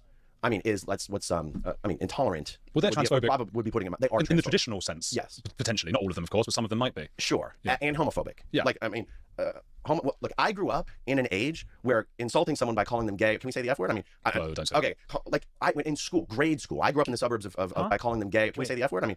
Don't say. Okay, He said, "Can we say the F word?" He just said, "Wait. Before I say this word, I'm comfortable saying. I gotta make sure. Let's run that back. Normal speed. I just want us to have this on the record. I don't want it to be hearsay. Look, I grew up in an age where insulting someone by calling them gay. Can we say the F word? Don't say. Okay, no. Even Andrew knows. He's like, no, don't. I know all the bigot words, and that's a big one. You're not allowed to say that. Oh my God! What F word? The F word you use when you're trying to insult a gay person. I went in school, grade school. I grew up in the suburbs of South Jersey and Philadelphia. We grew up where just throwing around those words as insults was just how we were raised. Yeah. And what's interesting is that when I say raised, I don't even mean by my parents, by the people we went to school with. It was like that was the whole culture. Like, you know what I mean? Absolutely. I'm actually confused. What do you believe about this issue, Ian? Do you believe that there's only one way to think or feel about this? I see 3 cisgender white dudes putting in their 2 cents. I mean, I feel like I was pretty clear about that earlier on. You might be a little late to the conversation, but I suppose I believe in I believe that this topic is not as important of a thing to dissect for some sort of call to action. I don't think being trans is a negative thing. I think gender is a incredibly social an incredibly fluid concept that evolves over time. And I think, I mean, I've already explained this early in the stream. You can just rewind, but like, what I'm doing is using my platform to call out a person who is using his platform, which makes up a majority of people I speak to. I would say people, especially in the ex-Scientology community, who are trans, who I've met personally, and who are great people, and who I don't think should have to feel this extra layer of oppression, where you have the most subscribed ex-Scientologist YouTuber saying, and by the way, now that you're all listening to me on this, I also don't think trans women are women. Like, what does this have to do with Scientology? You're not. He spent 2 seconds comparing what Scientology believes to this, but I'm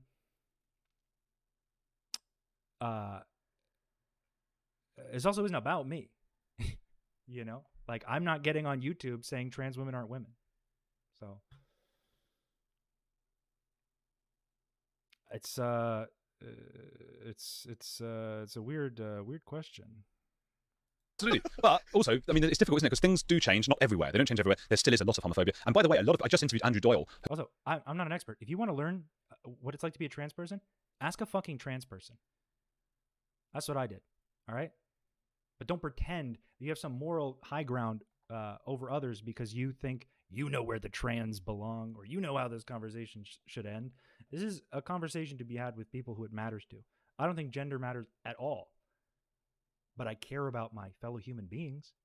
I care about my fellow ex-Scientologists who are still suffering because the hottest topic is, should a man be able to become a woman? Like, who fucking cares? And I respect their place in our community, and I don't want them to feel isolated or like they're being pushed out of this community. Well, now you can't be in any community because, well, even the ex-Scientology community has transphobes. It's like, no, fuck you. Get your transphobic shit out of our community. We have people who need to heal. That's it. Who is convinced, and this is, some people agree with this and some don't, that a lot of the trans ideology does come from a homophobic place. He believes that a lot of the people, especially children who are transitioning, while some of them are autistic, some of them are children who are looking to be able to control their lives better, and it's an easy option, a bit like exorcism or religion or something. It's some sort of big thing that can happen. You feel like you've got control over your life. But that a lot of them turn out to be gay, and they're confused at that time. It's a very difficult time in your teenage years, and that it's actually a very homophobic. Very general, very evaluative, generalizing the shit out of all trans people. Not providing any studies or statistics or papers on the matter. A thing to say, this person's gay. If we change their body, change their genitals, that they are no longer not conforming to the gay stuff, and that is something we know happens in a lot of countries that are quite religious, extremely religious. I believe India and Pakistan, for example. If you are gay, you have a much better chance of survival if you try to change your sex or at least pretend you're a woman. And so you have gay couples where one of them will be the woman, and for all intents and purposes, for appearances, they are the woman in that case. So he is right that at least a percentage of people do it because of homophobic practices. In that case, he's very well versed on like the most extreme examples. But everything else is not. It doesn't conform to his concept of morality. I imagine they would have to be secretly. Oh shit! You got to be. It's got to be scary to be a trans person in his views, so that less people do it. Tending to be the other gender, because there's no. Which doesn't make any sense. No way. It's more acceptable in those societies to be trans than I think gay. it is. Really? Yeah. That is incredible. It's something we need to look into. That is counterintuitive. Yeah. Well, Andrew Doyle really believes that he's gay himself, and he really feels that there is a lot of homophobia still, and that trans is a way to eradicate gay people. Well, let's look at an example, a practical example of that. If you look at one of the things the UN has tweeted, trans lesbians are lesbians. They tweeted that out. Oh, that's so funny. Why is the guy on the right's playback speed doubled up? It's all doubled, but he just speaks very fast. That's why I put the captions here. And it's bizarre, but the reason that's become quite important in the culture is because there are apps where lesbians are able to find one another. It's not easy to find another lesbian, right? Unless you go to a lesbian bar, of course. But that's, I know from experience as a lesbian. And by the way, your point before that, some people will be watching saying, two white men saying, as soon as someone says that, I have no interest in anything they have to say. As soon as somebody says, because of who these people are, I'm not interested in what they're going to say. I mean, I can accept that, of course, you want people from varying viewpoints, and of course, you want people with experience of different kinds of things. Like, of course, you want that. But if you say, I'm going to dismiss what these people say because of what their skin color is, with no knowledge of you and I and our history and anything else that might be relevant to this case, I can't be bothered to listen to those people. But I was just going to say, to finish that point, the lesbian one, they go through the app, and it's 90% men, or trans women, as you might call them, still, pre-op, and then they take offense. He says that, but he also didn't he say that?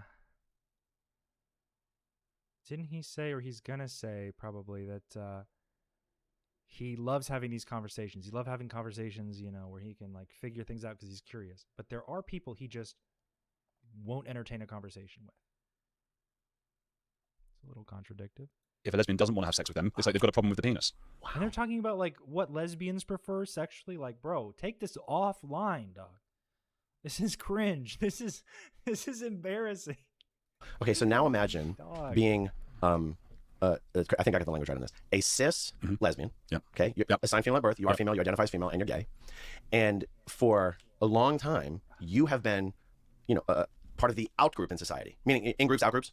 Okay, and now you're looking for a partner on dating apps, and would you be called a bigot for going, okay, is this profile of a person who is also a gay, assigned female at birth, cis lesbian, or is this a trans, what was born as a straight male who is now a gay trans woman, and now you're going to be called a bigot for wanting to know, for having a preference, for wanting to be a bro?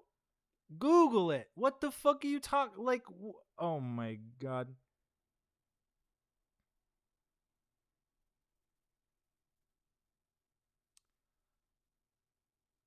This is hard to watch a second time. Like, they're asking so many weird, like, specific questions. Like, I don't know if this is projection or what, but like these questions are like just, you ain't got to get this specific to get your point across. We got the point in the first 4 fucking seconds of the video.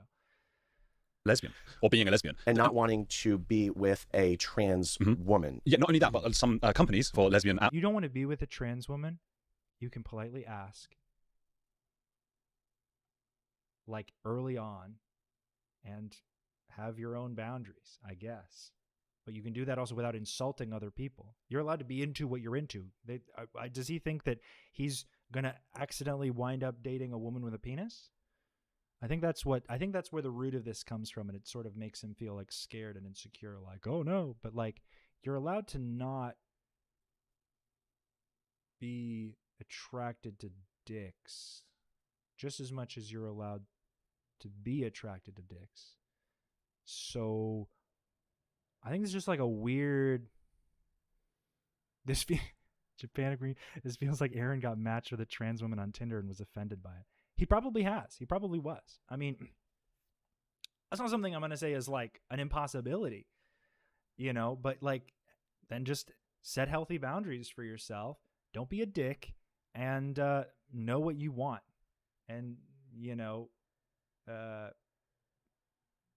that's as simple as it is. Like, well, you're afraid you're going to have sex with her if she shows up and has a penis. Like, the fuck? Like, just, I don't even like having this conversation. But the fact that like they're going into like lesbian apps and he's asking all these convoluted questions, like, bro, when you were in the womb, you could have gone either way. DNA, you got all the pieces. You needed to be a woman. Turn into a dude, bro. That's pretty. Apps have removed the filter, so you can't filter for a cis lesbian because they believe that filtering is transphobic. Okay, interesting. I can't. Okay, back to a point you made about 2 minutes ago. It's my hope that anyone who considers themselves to be not necessarily a part of our in-group, I don't know, straight white cis males, would listen to this going, maybe these guys will. I don't know if many of you study cults, but the concept of in-group with regard to high control, it implies the existence of the out-group, okay? The undesirables. The in-group is for example, Scientology, where the out-group is anyone who is not affiliated with Scientology. So you're going to stay in the same circles, or you're going to stay like you're locked in to a high control area. That is why it is in group, because it's one you're in and you're going to stay in, and the out group needs to stay out. Okay. Self-identifying with an in group, weird as fuck, bro. Just going to say that's kind of a red flag. You want to make it so rigid. You want to make your stances within the confines of a rigid belief group that you're so affiliated with that it is your in group. Okay, you kind of just said you're in a cult in a dumb, ignorant way. Like I'm sure you didn't mean that. Although I'm sure you didn't drop most of the things that you believed when you were in a cult.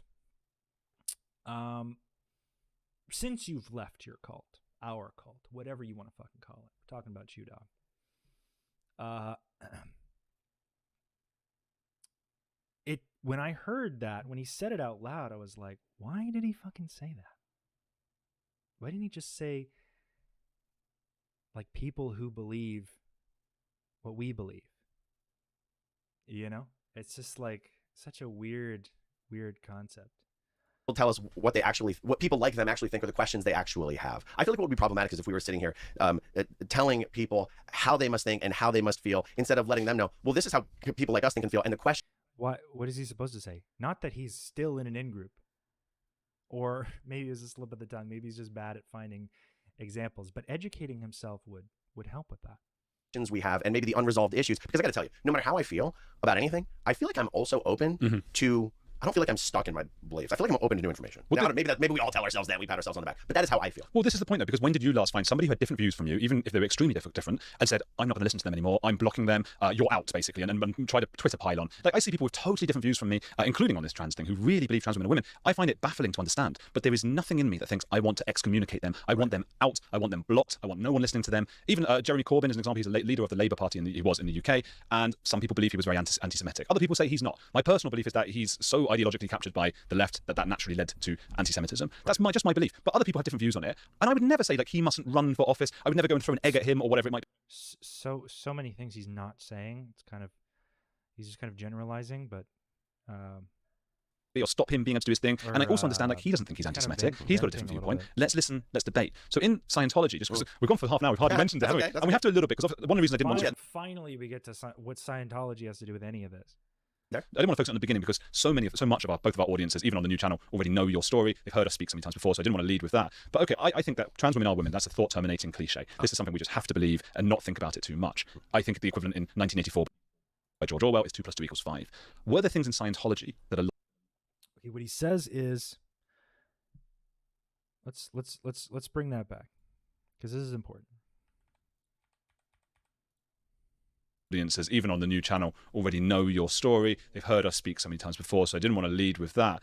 But okay, I think that trans women are women. That's a thought-terminating cliche. This is something we just have to believe and not think about it too much. I think the equivalent in 1984 by George Orwell is 2 + 2 = 5. Were there... Okay, so here's a problem I have with that.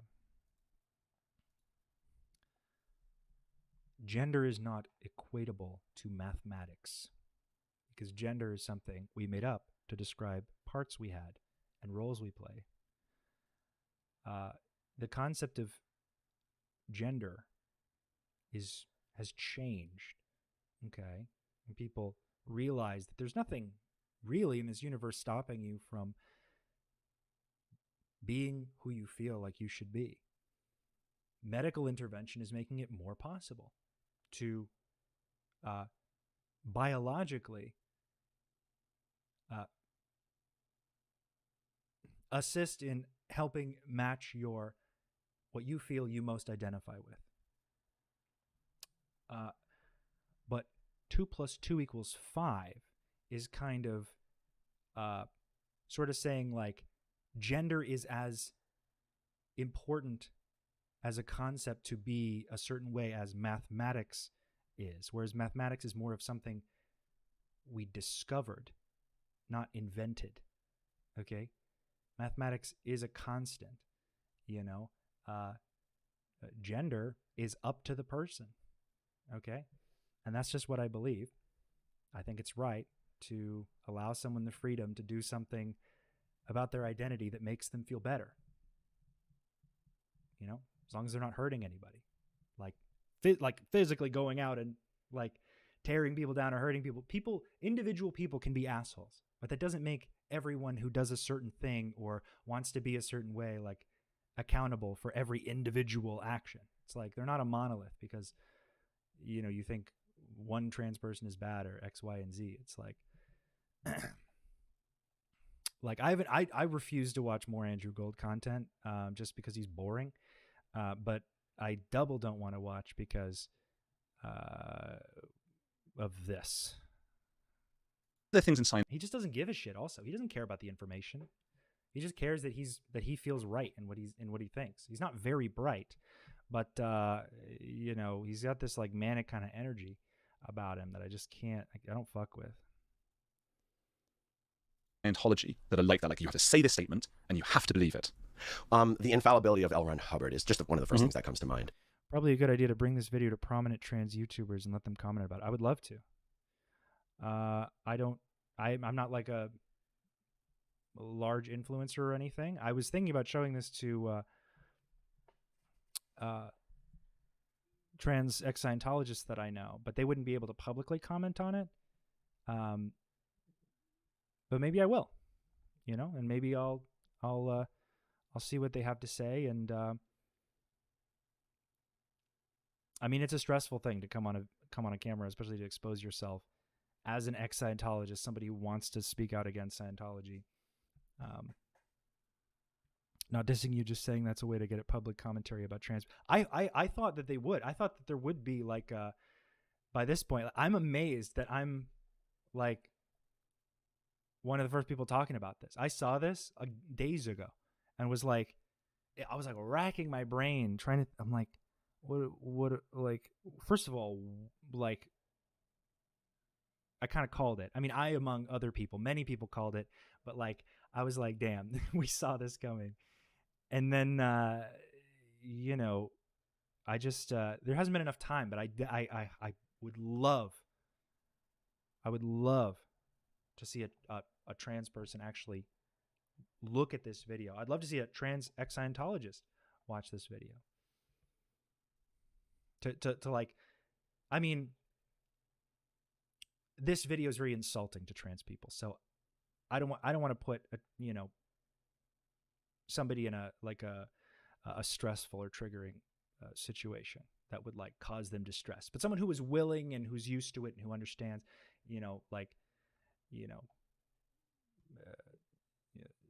I think that's incredibly important. I would love to see that happen. That's the creator. Yes. And it's funny because almost everything I'm going to say about this is to me obvious with the benefit of hindsight. But at the time, I probably would have denied that these things were true or a thing. Like, for example, Scientologists say, we don't worship L. Ron Hubbard. Like, there's not a Scientologist in the world who will say, oh, yeah, we worship L. Ron Hubbard. Of course, because people will go, Scientology calls itself a religion. There's worship in all religions. So people assume, well, if he's the guy that created your religion, you must worship him. And a Scientologist would bristle at that. What? No, that's not that kind of religion. We don't worship L. Ron Hubbard. It wasn't until I went to a meeting of Baptist ministers who were having a meeting for the purpose of discussing Scientology, because they see it as... I suspect they might not be as offended as y'all might think they'll be. Many trans folks are as horrified as anyone at how their cause has been co-opted by an extreme element. I mean, that's a good point. It's a good point. Yeah, I would just want to make sure that, like, I would want to make sure. I would hope that the person wouldn't be, that their life wouldn't be made worse, or they wouldn't be too stressed out. I mean, I just think about that when I'm talking to anyone, and when I'm showing anyone something. I don't like to like shock people with content, but like I mean, I'm outraged about this, so God only knows. Satanic. And I saw how they treated the Bible, because I didn't grow up in church, a real church. I saw how they treated the Bible. I saw how they quoted from it. I saw how they knew it verse and paragraph and page. They quoted it just like we quoted L. Ron Hubbard, and they saw it as the infallible source of truth. And I said, oh, this was after I was already out of Scientology for years. I said, oh shit, we do worship L. Ron Hubbard. Or even if we think we don't, we treat his word the way these guys treat the word of God. And we convinced ourselves we don't worship this guy. Andrew's laugh gives me a little bit of fight or flight. My hairs on the back of my neck stand up a little bit. Like, we brainwashed ourselves to believe we didn't worship L. Ron Hubbard when it's not true. The only way Scientologists could say we don't worship L. Ron Hubbard is by saying we don't pray to him. The Scientologists don't pray. And if you have to pray to someone to worship them, then fine. you don't worship L. Ron Hubbard. But in every other respect of that word, you treat L. Ron Hubbard exactly like evangelicals treat Jesus and God. Full stop. Yeah, that's kind of one of the main aspects. I'm not going to fault him for it taking years for him to figure this out. I'm sure it would have probably come a little quicker if he sought out some counseling, but he doesn't like counseling. So, your original question was there one of these thought-stopping cliches? And I realized I didn't respond with an actual cliche. You know, there's what would Ron do? Okay, is there? Yes. And when I didn't know that what would Jesus do was a thing. Oh, wow. So when I first in the real world saw a bumper sticker that said, what would Jesus do? I kid you not. My thought was, they stole our thing.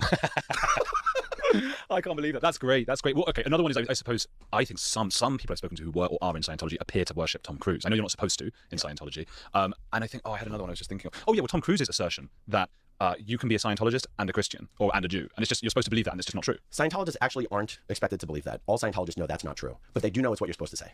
Interesting. All Scientologists know that's not true. Yeah. The only way they could maybe trick themselves into any group is going to want to appear more inclusive if you're trying to invite people in. I mean, this is just standard stuff. Thinking that is they don't know what it actually means to call yourself a Christian. Like some ignorant Scientologist who grew up in a cult and has not had proper education, particularly in Christianity, might think that as long as you believe in the Ten Commandments, you can call yourself a Christian. Okay, well, I'm not fact check me on this. There's nothing in the Ten Commandments that are particularly objectionable. Is that wrong? Is there stuff that's problematic and has how they believe? I'm going to skip ahead because then they start going into the Ten Commandments. I'm going to skip over the Ten Commandments part because I find it to be a bizarre waste of time. Died on the cross for your sins. A Christian. You're of the Lord your God. That's neighbor even where I know it. And lovely Germans, they're good at other stuff. You did live in Germany, so you can talk about it. I did. I'm going to go at Germans today, I think. If I think of... I know it does. But that's a really good one. You should not bear false witness against your neighbor, because that speaks to cancel culture, I think. If I think of any kind of authoritarian government, on the right it could be the Nazis, on the left it could be the Stasi. I'm not just having a go at Germans today, but, you know, lovely Germans, they're good at other stuff. You did live in Germany, so you can talk about it. I did. And just this morning, or yesterday, I saw there was a great Twitter thing of a German guy who goes around cities finding people who have committed parking offences and informing the government. And that's like his thing. And he's the most German guy ever. And he's like, yeah, I just think that's... Wait, this is real? This is a real thing. Oh. It's a real thing. He goes around and people... So this is where Andrew conflates writing reports on people and holding people accountable for their actions to Nazis in World War II.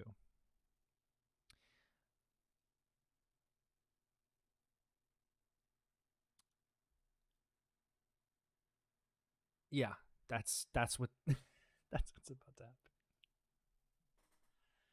Well, like questioning him on the news, like, oh, so why do you do this? He's like, well, you know, people must, the law is important and we must follow the law. This is very important for me. I'm just following orders. There you go. Follow. So, but that, you know, the Stasi, for example, used to like put pornography in people's letterboxes, like hanging out. So, because pornography was like the thing that was the worst thing you could be accused of doing, which is interesting because I think that's where the left and the right would agree. Like, oh, you've been naughty and watched porn and things like that. You're bad. Super extremist examples to conflate and generalize for either party. And where he sits is like this cute little middle, perfect ground. Like they're hot and cold, but like there's this nice little like middle ground of 2 points where he is right and correct to reside, because he takes no official stances on anything. He's just living his own life. Nothing means anything. Everything is totally subjective. Like, yeah, we're in the area of complete bullshit now. I mean, it's all bullshit. But you can be ignorant about something, right? Being like so ignorant about something that you're like, yeah, and I don't want to know. I just want to make shit up. Like it's a circus in here, big dog. Would the far left feel that way? That's just the Stasi, the far left. Oh. I know what you're saying. There are parts of the left today, the intersectional postmodernist left, who would be like, yes, well, the more, have as much of that as you can, get it into your veins and make it weird and add alphabet things to it and whatever. Also, when he talked about the in-group, oh, shit. Sorry. When he talked about the in-group, when Aaron was talking about the in-group, he says, just before a conversation where he talks about how willing they are to hear people out and not block them, okay?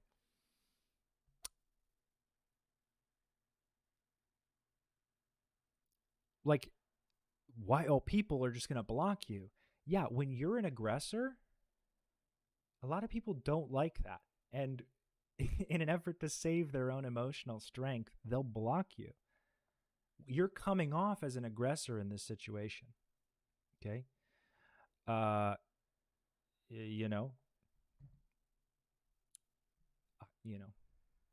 just saying. So you not blocking people doesn't make you any like more or less right. But the Stasi were very keen on like showing off that other people had done it. They even used to get loads of their people Steely Dancer privilege doesn't require wealth. I couldn't agree more. who worked for them to go and watch the premiere of a new big pornography film together, so they could later use that against them if they ever spoke out. So the Stasi are a great comparison to Scientology, and I've written a whole thing comparing the Stasi to Scientology in my new book, The Psychology of Secrets. But that's you shall not bear false witness against your neighbor, because they all just everybody started just reporting on their neighbors. Most amazing thing. Is that another bit? I mean, that's part of woke culture. That's part of the far right. Is that part of Scientology? That's a really good point. I mean, what a vague thing to ask. People writing reports on other people. Does that happens in Scientology, huh? And it happened with the Nazis also. It's like, what? Yeah, when you get robbed, do you not write a report for the police? Or, if somebody like breaks into your house, the Nazis are coming to ask me the value of my stolen property? It's like, no, I mean, like, in any like, it's just a weird like non sequitur. Like, it kind of doesn't mean anything. To people who are used to privilege, equality feels like oppression. I said that early in the video. It's very true. I couldn't agree more. Which is why he feels so offended at all of this. Reporting on your neighbors is one of the most important parts of Scientology culture. There you go. I mean, one of the most important policy letters in Scientology is called knowledge reports. And there's another one called ethics chits that gives like 50 different types of chits that all members are expected to turn in to the organization on each other. And it's made clear that if it is found that someone was guilty of committing an offense and you knew about it and hadn't reported it, you are guilty of the same crime the other person is guilty of. You got, spouses reporting on spouses. Spouses in Scientology cannot speak privately with each other and expect each other to keep their secrets. I mean, it's one of the craziest things in hindsight to think that we as Scientologists, now former Scientologists, all were involved in and thought that was ethical, moral, virtuous behavior, as opposed to some of the most degenerate, contemptible, low-life way of existing, is that you're going to turn in people you love to an organization for the greater good. For the greater good. You could say so much about how the great... Okay. So what a cult will do, and what Scientology does, in this and what is referring to has to do with using someone's empathy and what they care about, weaponizing it to benefit the organization. So when you report people, you're doing it because you think that it's going to help them. Or you just don't like them. I mean, you think that they're going to get handled. You think what they're doing is negative, and there is a better state that they'll achieve by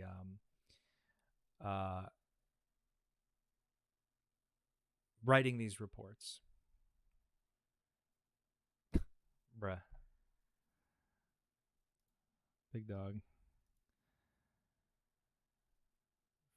First invalid of the day.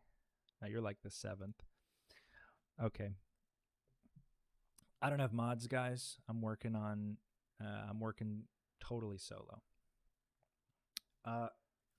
So when Aaron's saying like it's the most contemptible behavior possible, I don't really think that I think he still sort of feels it. I think he still kind of feels like it's the same, it's up there with like people are calling him out for being dishonest or at least deceptive to a fair degree, or that he's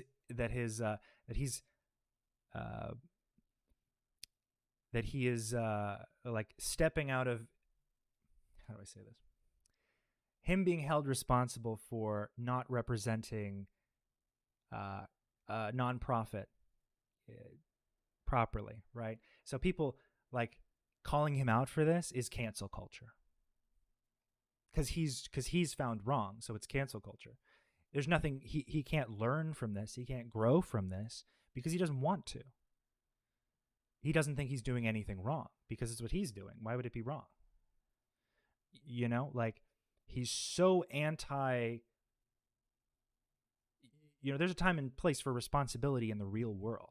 And I think that stands for something. I think that matters. And but to him, it's just reminds him of the cult because he hasn't deconstructed properly. You know, this man should take a year off, seek very neutral, professional,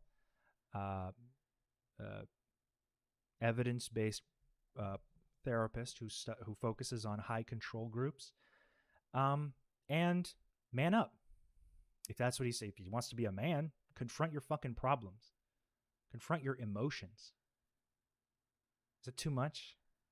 Yeah, thought so.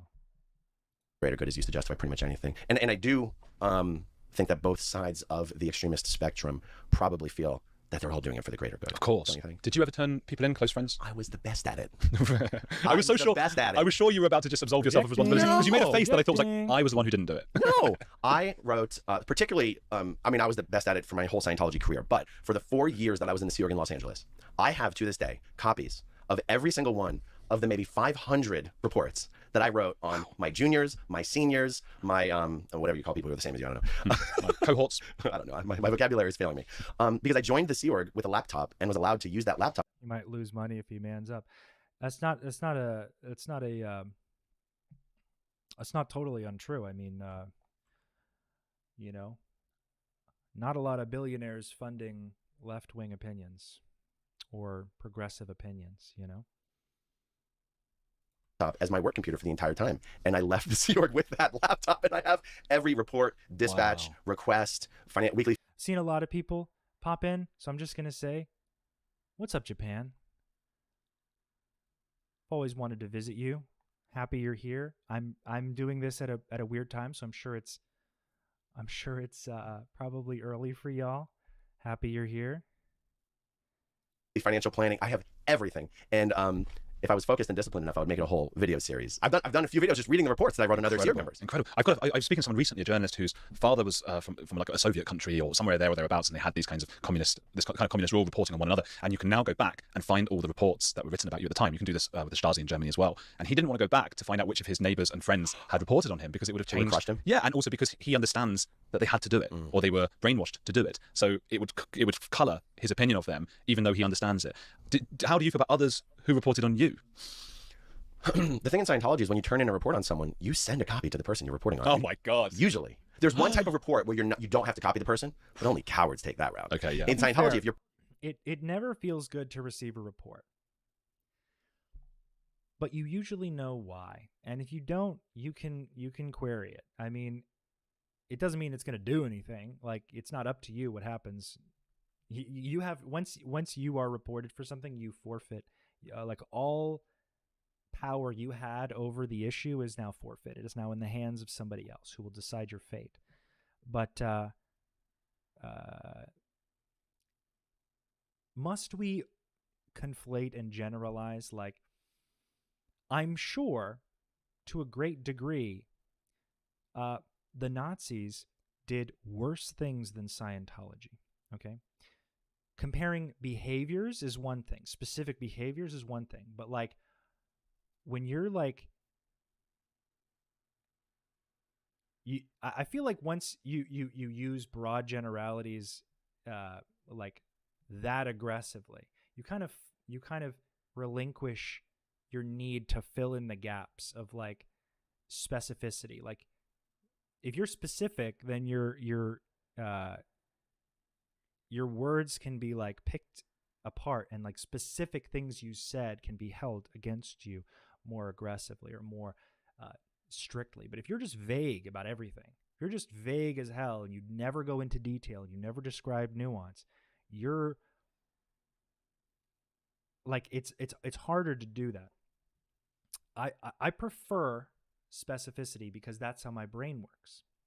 That I remember tiny details that link together different things, you know, along with patterns.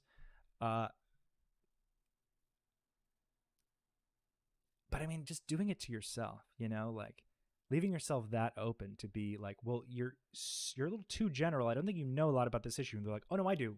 But for time, I'm just going to be vague in general. It's like, then don't have this conversation. This is an hour and a half long.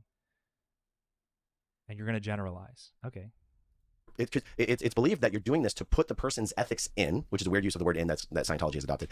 Put a person's ethics in for their own best future survival. So just ratting someone out doesn't actually put the person's ethics in. Confronting them on it is what's supposed to put their ethics in and enhance their future survival. And so a really good Scientologist would not necessarily go behind someone's back. Okay, so you said, so how do you feel about people who reported you? Oh yeah, it would make me furious. So in Scientology, they call it KR Wars. KR is knowledge report. Knowledge report. So KR Wars is you write a KR on me. Oh. I write a KR on you for your false KR. So I write a false report on you. And then you write a false report on me. And these reports not only are going back and forth to each other, but every single one of them is going to the ethics officer. And they're called chit wars. An ethics chit. So chit wars. So what's a chit? A chit is an ethics chit, and a chit and a report can be used interchangeably. Okay. So a knowledge report, you would never say knowledge chit, but a knowledge report or an ethics chit is the same thing, two different words. The KR wars sounds like the culture wars. It's Twitter. But that's the thing, isn't it? We are humans, and humans are going to do bad things. And I know just these men need to get off the internet. These men need to go back to school, you know, or just educate themselves before, like, this is like the, you know, I think it'd be lovely to have a podcast so I can talk about stuff, but then I see other like straight white dudes who got podcasts, and I'm like, no, I cannot join these. Like, I'll be on a podcast. I'll share my story if somebody's interested, but like this is what happens. Like, I don't think I get this bad, but like you back yourself into this weird corner where like you have to say something. You know, and this is what they end up talking about. Fuck all. Just like random, antiquated hate speech was what it equates to. If I'm ever going to be worried about a person, if I'm ever going to be, I know I said before, I'm not going to judge other people, blah, blah, blah, but it's when they think that they're somehow morally virtuous and they have the moral truth, and that can happen the right, the left, in various cults and all those things. And I think, the kind of culture, I forgot what I was going to say, fuck. That's all right. I'll jump in. Yeah. Look, I have gone from having that Scientology, there's a Scientology brand of like Puritan. He's really mad. They're about to start talking about morality. But I want you to pay attention to how emotional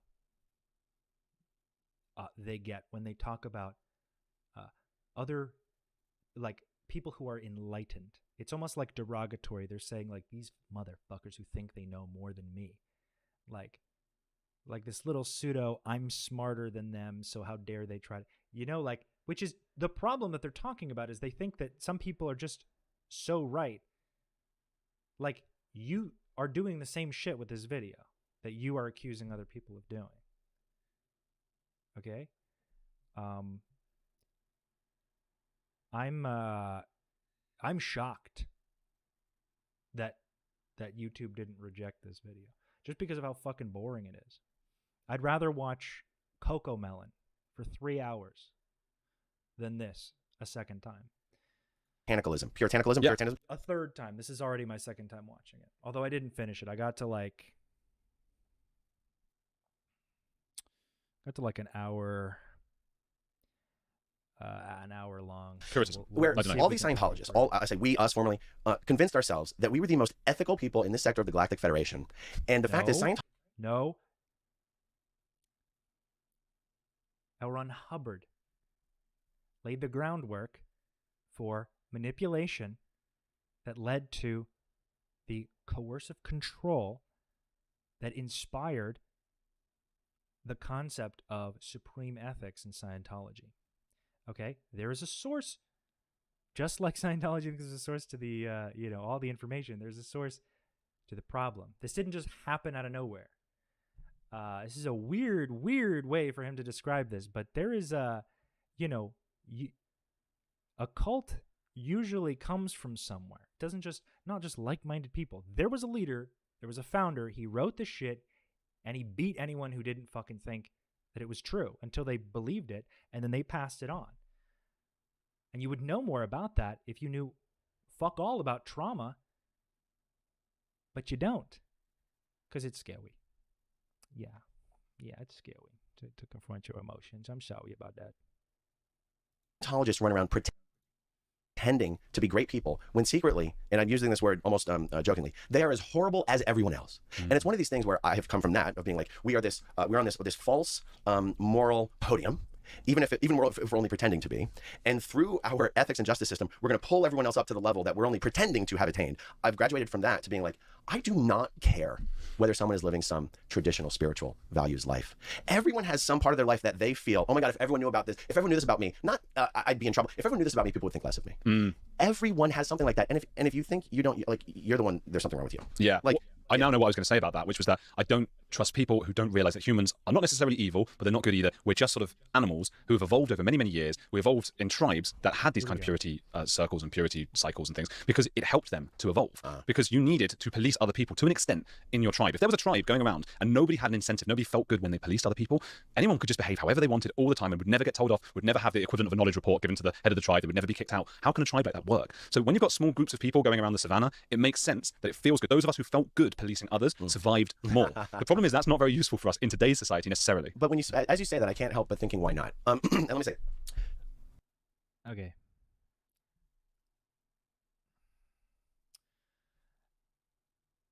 Andrew has now convinced me that he has no empathy for anyone. What Andrew does in the sanctity, what he thinks in the sanctity of his own home, the privacy of his own domicile when the cameras are off, God only knows. Okay? And he'll explain just that all morality is totally subjective, and it's ridiculous to think that there's any sort of thing called objective morality when we innately in human beings care just a little bit. Even just at first, if it's just a little bit. When you, like, it harms people to see other people suffer. Usually. It does fucked up stuff to our brain.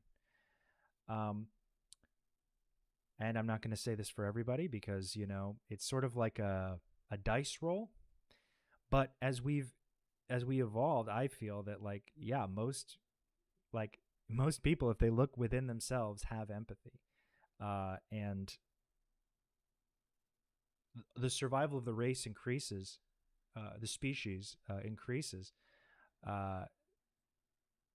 you know, when we are helping each other, you know, when we have farms to cultivate food, we no longer have to hunt.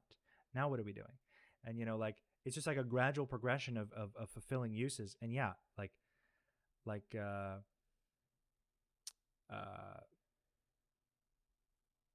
you know, the whole film industry and television industry has entirely been about escapism from our suffering by watching people, you know, fulfill their dreams, of like watching emotional stories that attach us to the characters. It's almost like a sport. You know, how close will I feel? Like, you can tell if a movie's good or bad as to how connected you felt to the characters.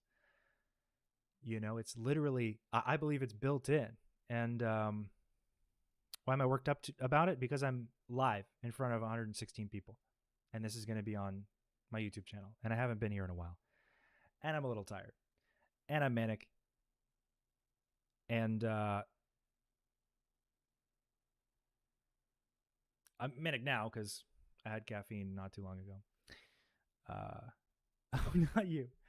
You got to tag the people you're talking about. I don't know what's going on. I'm worked up because I'm tired of this whole, like, air of, like, well, let's all just believe whatever the fuck we want. And,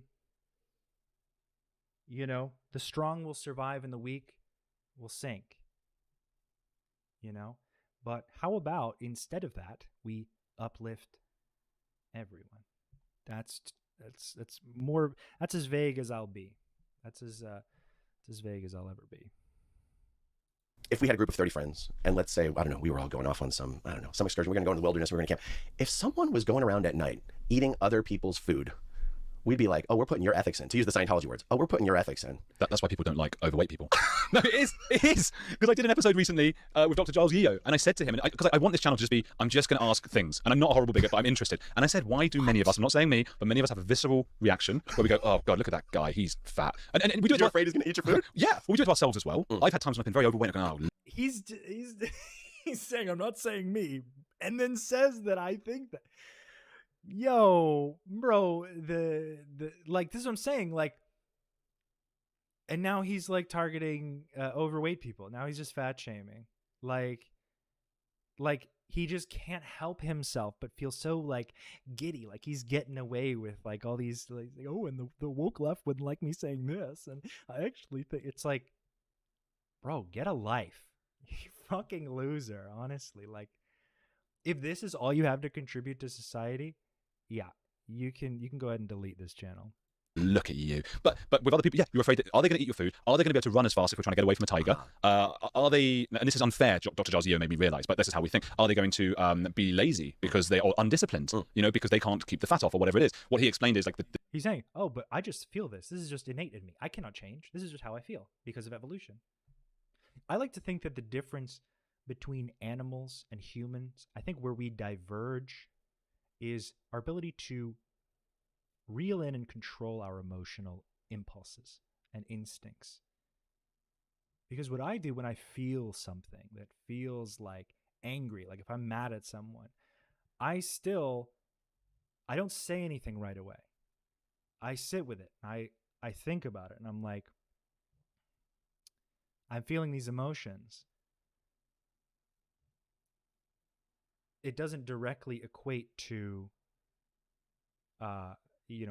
me being right in whatever I'm feeling. I feel impacted. So I can break down why I feel upset. I can even empathize. Sometimes I feel totally justified, and then I think about it and I sit about it, and I look at what caused me to feel this way, because emotions can take control very quickly, as you can see. You step back and you can kind of pick apart the logic in things, and you're not an animal anymore. You're looking your emotions in the face. You're having this communication with this primitive animal that we have been in some distant period, and you're dissecting yourself from it. You're not saying you don't have to feel emotions. That'd be ridiculous, because you're gonna feel emotions. We do feel emotions. We have emotions, but like, will they control you, or do you have an objective, like, or a subjective relationship with yourself, where you know what makes you upset and you know how to not let your emotions like take control of you? That's what you learn to do when you go to therapy.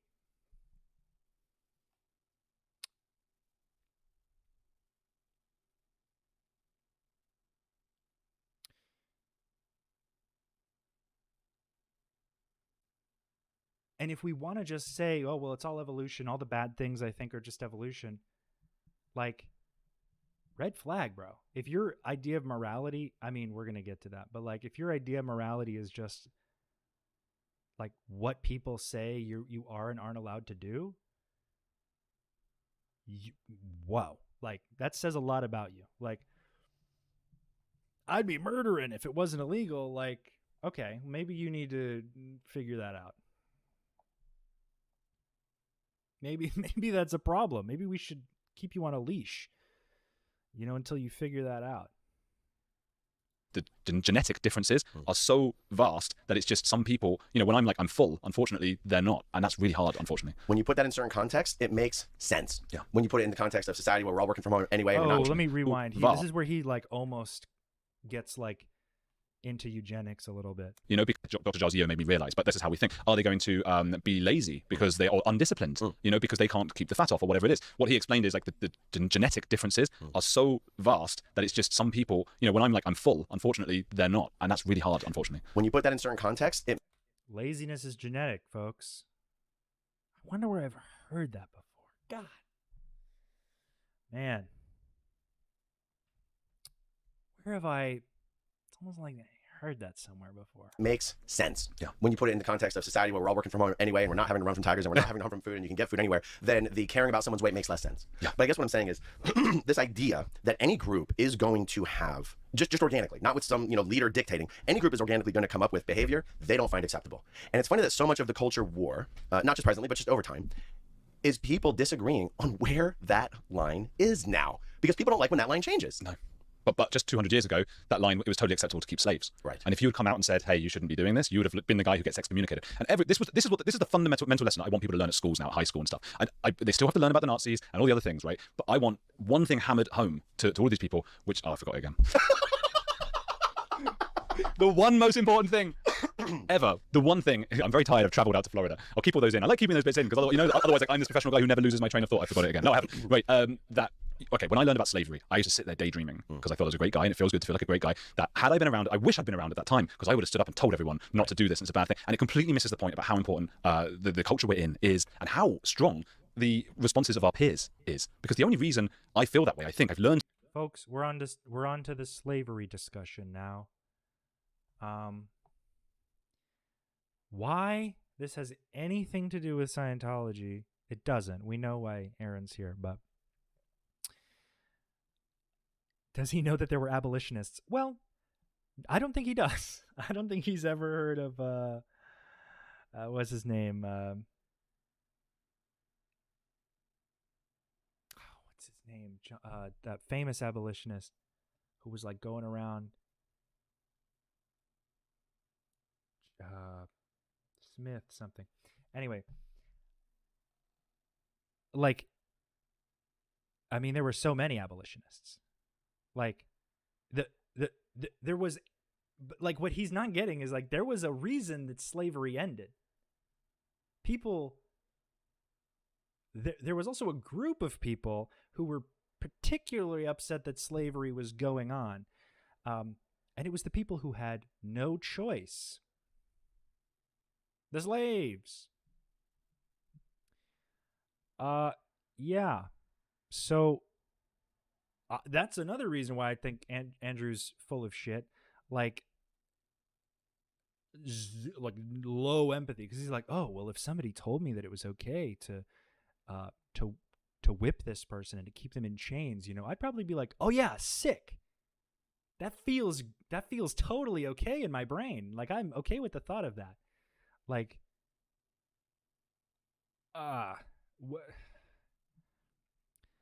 there's something to be said about, like, what the ruling class has the power to influence and manipulate and force people to be okay with certain things. But that is not what he's saying. He's saying, would I be okay with it back then?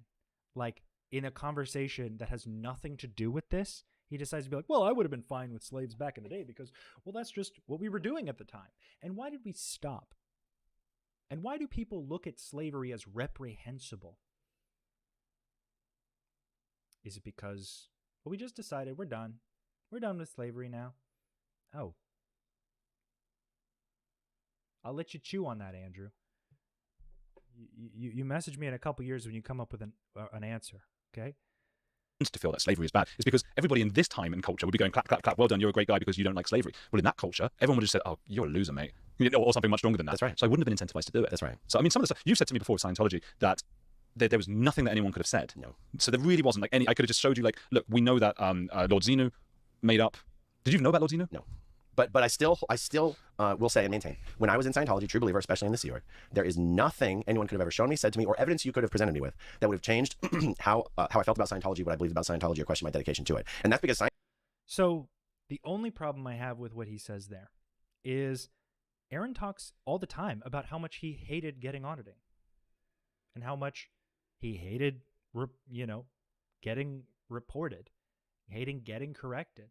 When I was in Scientology, I was eager to please. I was very interested in what I assumed auditing would accomplish for me, and what I assumed training to be an auditor would accomplish for others in that community. My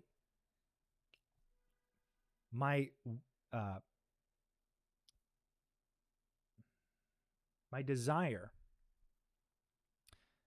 to help people is what was used, okay, to activate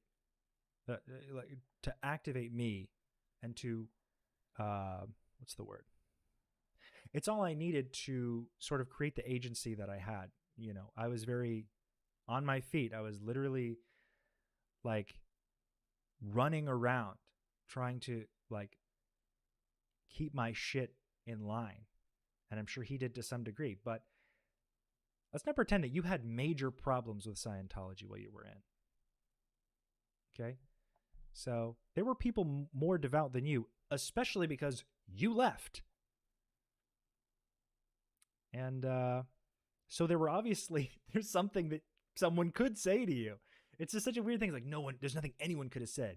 Because when you learned what you learned that made you leave, that's what needed to be said. You know, it's kind of just oxymoronic to like say something, back yourself into that kind of logical loop. It's just a weird choice. That's just the only problem I have with that. Scientologists believe that only Scientology is unplugging all of humanity from the matrix. This is a prison.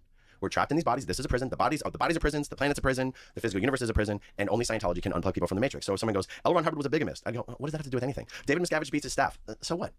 Who cares? He's enforcing order. Yeah, then they probably deserved it. Like, or Scientology infiltrated the government. Yeah, but the government's just a bunch of Agent Smiths. We are more. That's where we differ, because I would have left pretty quick if someone started beating me. Okay? I was verbally berated many times, screamed at.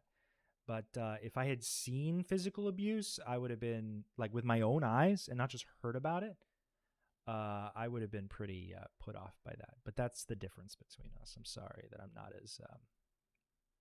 as much of a man. Morpheus and Neo and what was the girl? What was Trinity. Trinity, yeah. You sexist.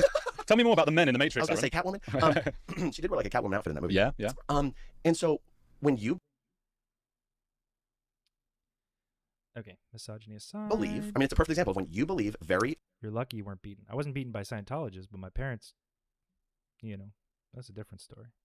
Extreme, specific, almost militant things. You're right.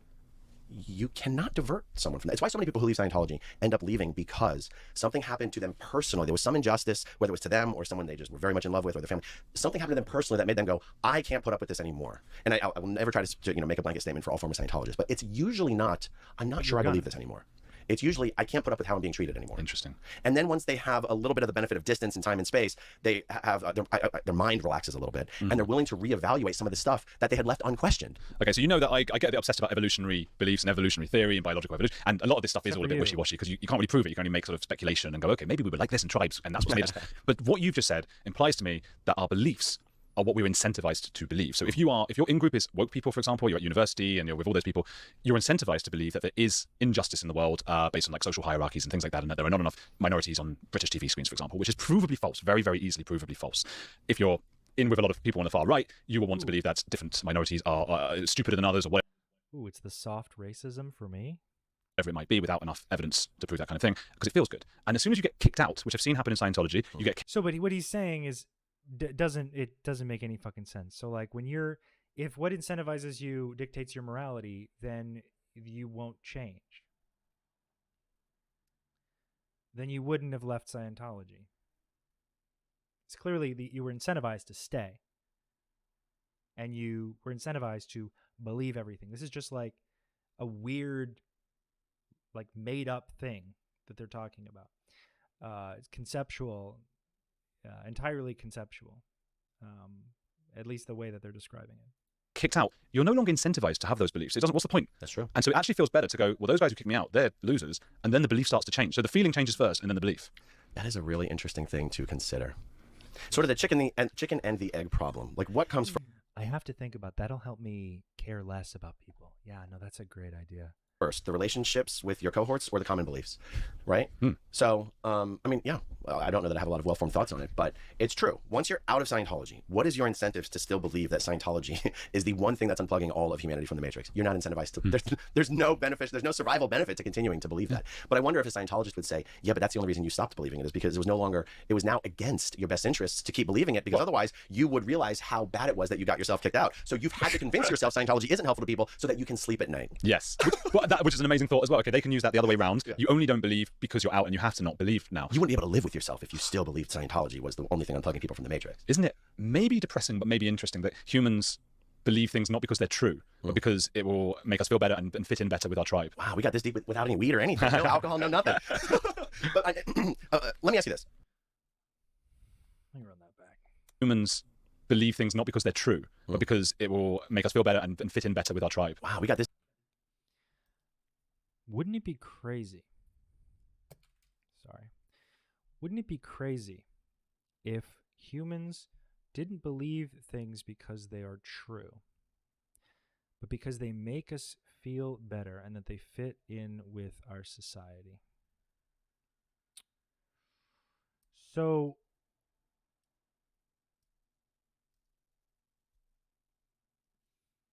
do you feel anything for people, and Andrew? Do you have some sort of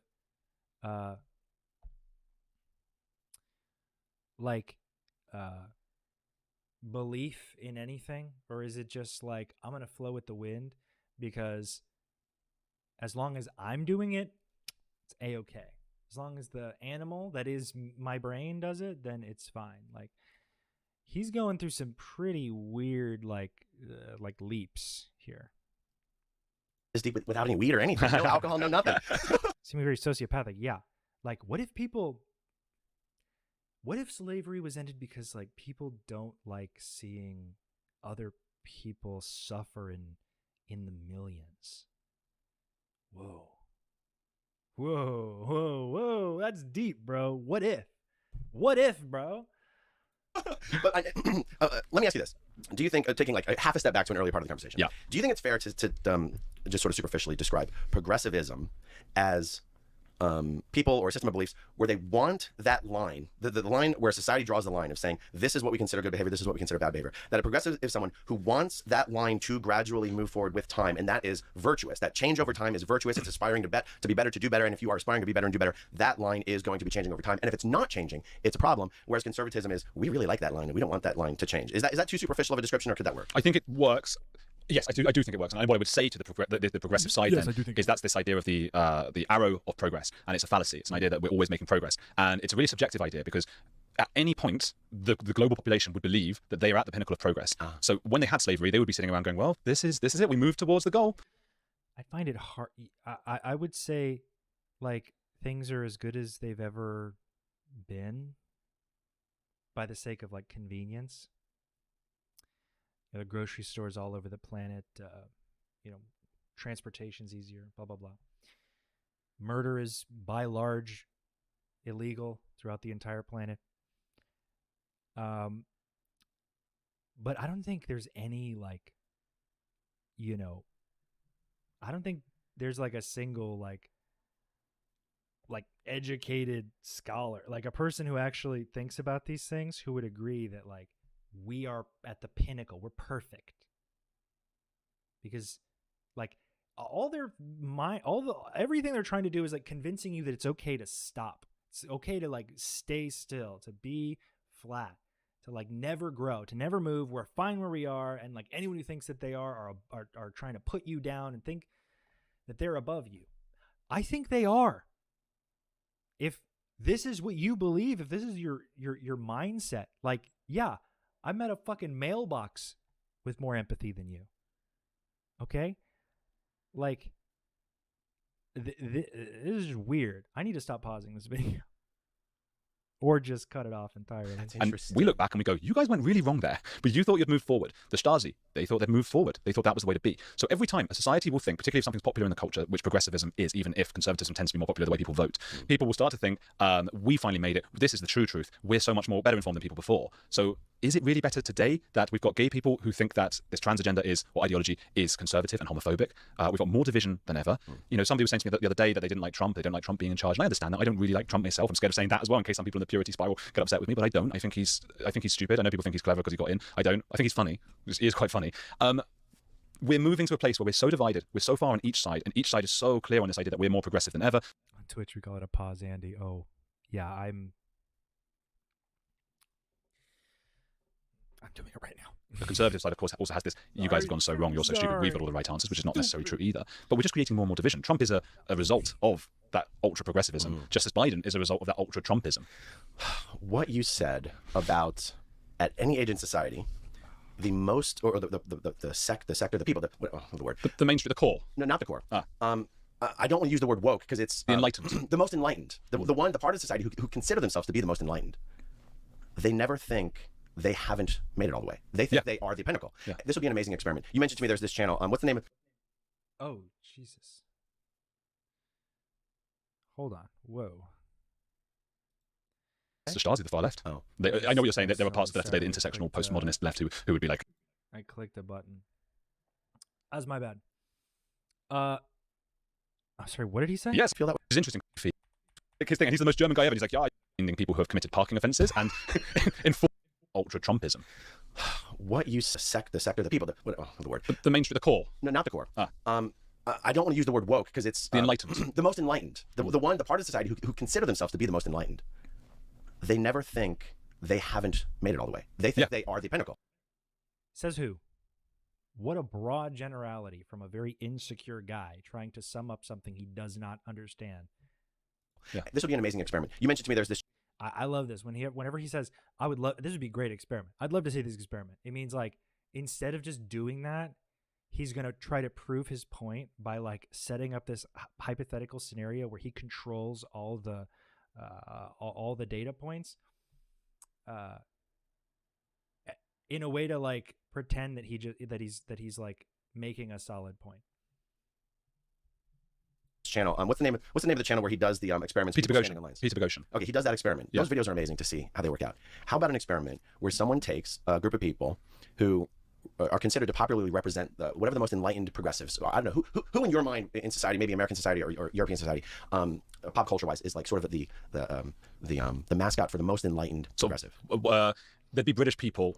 There's like a journalist called Owen Jones, for example. Okay. So you know before knowing who he doesn't even know what he wants to say. He doesn't even know what he wants to know. He's like, who are the most enlightened people in the world on the left? Like, it's just such a middle schooler's, like interpretation of making this argument.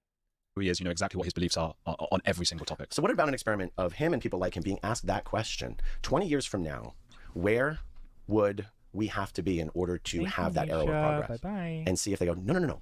We've done it now. We're there. Oh, no, they won't say they're there because then they don't have anything to do. Or the world isn't there. He's there. What's his name? Oh, yes, Owen Jones. He'll say, no. I and my friends are there. We just need to get all the racists up to where I am. Yes. But you go, okay, but in 20 years, where would you and your friends need to be in order to be traveling the arrow of progress? Or in 20 years, similar thing. Especially on. Do you think people might? And I know the answer to this because they always say that history will look back kindly on their views. To have that kind of certainty is really scary. And also, what does it really mean? So, and a lot of people say history will vindicate me. History will show in the future. But is that the history of the people in 20 years, or in 100 years, or in 200 years? Now, in 200 years, they might have slavery again and think that's a good idea and say what idiots we were. Or in 300 years, they might then all sorts of mad different things. Again, like this dude has no idea why slavery ended. That's what I'm saying. Like it's what he's saying that's like making me think this man has never felt an ounce of empathy for anyone in his life because he didn't have to. But like, why does he stop saying that? Like, stop using slavery as this like morally ambiguous, like we don't know if slavery is good or bad. Big dog. You're saying the quiet stuff out loud. The idea that there is a very objective truth of morality is just mad, and the idea that we know what it is. So I think all you can do is maybe just be humble and understand there are 7 or 8 billion people on the planet who all have slightly different views, and let's try and make the most of what is a very difficult Lord of the Flies experiment. Right. What about this though? Because to me, we just talked about the fact that the arrow of progress is sort of a fallacy, right?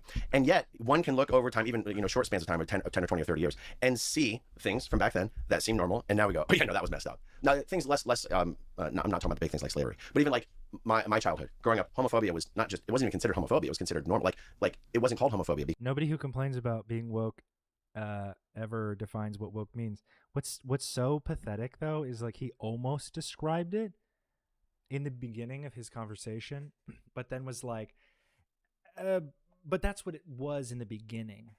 It's not about that anymore. It's now about like trying to like whoa, like I'm not allowed to. Like once I get called out, then the woke mob has gone too far. because being homophobic was the normal. There wasn't a word for it, or at least maybe there was, but as a child, it was like we're not homophobic. It meant like kicking a gay guy physically. It meant like going and actually like punching a gay guy. That was homophobia. Right. Then. Whereas now, okay, so I'm being a little inarticulate about this. When I was a child, I remember just through how I grew up in school, not in the home, but actually in school, that like being gay, there's something actually wrong with you. Like there's something like that's something wrong with you. I'm sorry. To me, it's just self-evident that it can't be wrong with you. It's part of nature. Like you're born that way. So that's wrong with you. That might have gotten better, right? But what Andrew Doyle was saying is homophobia now was fantastic 15 years ago. He said that was when you were at school and when I was at school, it was bad. And then there was a period in like the 2010s when we just sort of got it right.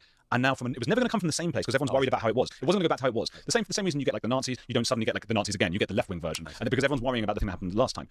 But you know, of course, we think that now this is right, and we go, God, I can't believe what I thought before. Now, I would like to just make it very clear that I think homophobia is wrong, but I'm a product of my environment. So maybe in 1,000 years, they're like, no, it was wrong to be gay, or you know, it was wrong to be Jewish, or it was wrong. I don't really believe those things. I want to make that very clear before people take that out of context and say that I am saying that. That's going to be clear. But okay, I mean, one example, I'm a vegetarian, right? But maybe and I don't hold that against you. Well, I don't hold it against. But I know, I'm not one of those who, as I was saying to you before when I was coming over, I was like, I know I'm the weird one, and I don't want other people to have to like go like, oh God, he's coming, I'm gonna have to get some salad or whatever. Like, I'll try and sort it out. I don't want people to have to walk around me because of my differences. But I want to be a vegetarian. I'm a vegetarian, whatever. Maybe in 100 years they'll look back and think we were like for eating. Yeah, guys, being gay is just like being vegan or vegetarian.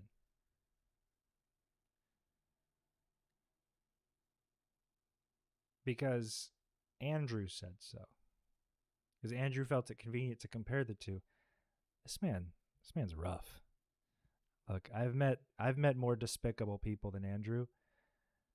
But this is rough. This is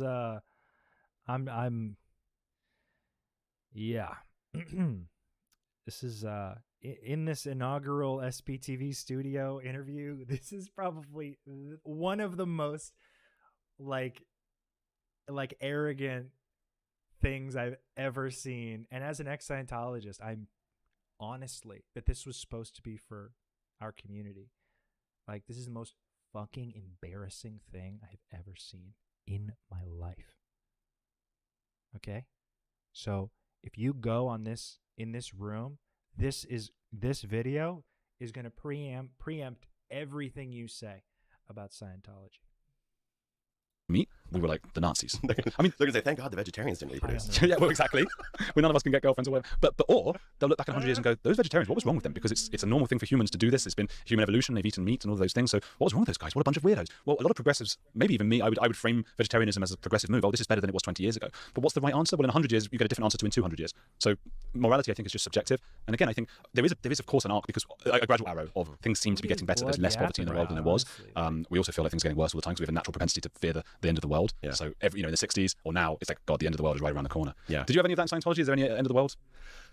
Yes, because L. Ron Hubbard said that without enough people getting into Scientology and doing enough of Scientology, the natural consequence would be for humanity to wipe itself out of existence through nuclear war. And what's funny is that, remember, Scientologists don't believe that bodies are not life, the spirit is the life. So the problem with wiping out humanity wasn't that humanity would be wiped out, it's that Scientology would be lost. Yeah, it wasn't the loss of humanity itself that was the problem. It's that nobody would be around to practice Scientology, and it would make it harder to restart Scientology when civilization. He takes these breaks to talk about Scientology, which is just very. I guess you can't say this video doesn't involve Scientology now. That's about it. But he's taking these like little baby breaks just to talk about Scientology. Repopulated Earth. It would just delay. Because once you unplug everyone from the Matrix here on Earth, you then have to do it in every other planet of the Galactic Federation, and then eventually every planet in the universe. Scientologists believe in very much like the Star Wars, Star Trek version of life on pretty much every planet or around every star system. And so you just imagine like space Scientologists running around auditing people with e-meters and stuff like that. So, so there was sort of this existential life is going to end, but not like, it doesn't really create an existential crisis. It just makes Scientologists feel like they need to put in more hours. Yeah, somebody needs to tell Andrew that slavery won't exist in 200 years. What a fucking moron. Yeah, like Andrew, he's afraid that someone's going to tell him, and like when he's 80, we're back to slavery again, and it's the British. And he's like, no, now bring me my tea. Like, I mean, that'd be karma, wouldn't it? The origin. change.org and donate more money and get more people into Scientology. Isn't it amazing that you managed to leave? And for those who want to know more about Aaron's story, you know, we've done it loads on my other channel. On your channel, we'll put all of that in the description, of course. Loads on each other, but you left, and a lot of people left, channels? and then somehow remained a bit culty in some ways, not you necessarily. Yo. And then you were kicked out of the anti-science, the anti-Scientology thing that you started. Can you tell us a little bit more about that? Well, the truth is, I was just kicked off of a board of a foundation. The other board members aren't representative of the former Scientology or anti-Scientology community. I mean, in fact, you could make the argument that I'm more representative because I've received more of the support since the departure. But they are prominent. You hear that? Let's ring that one back.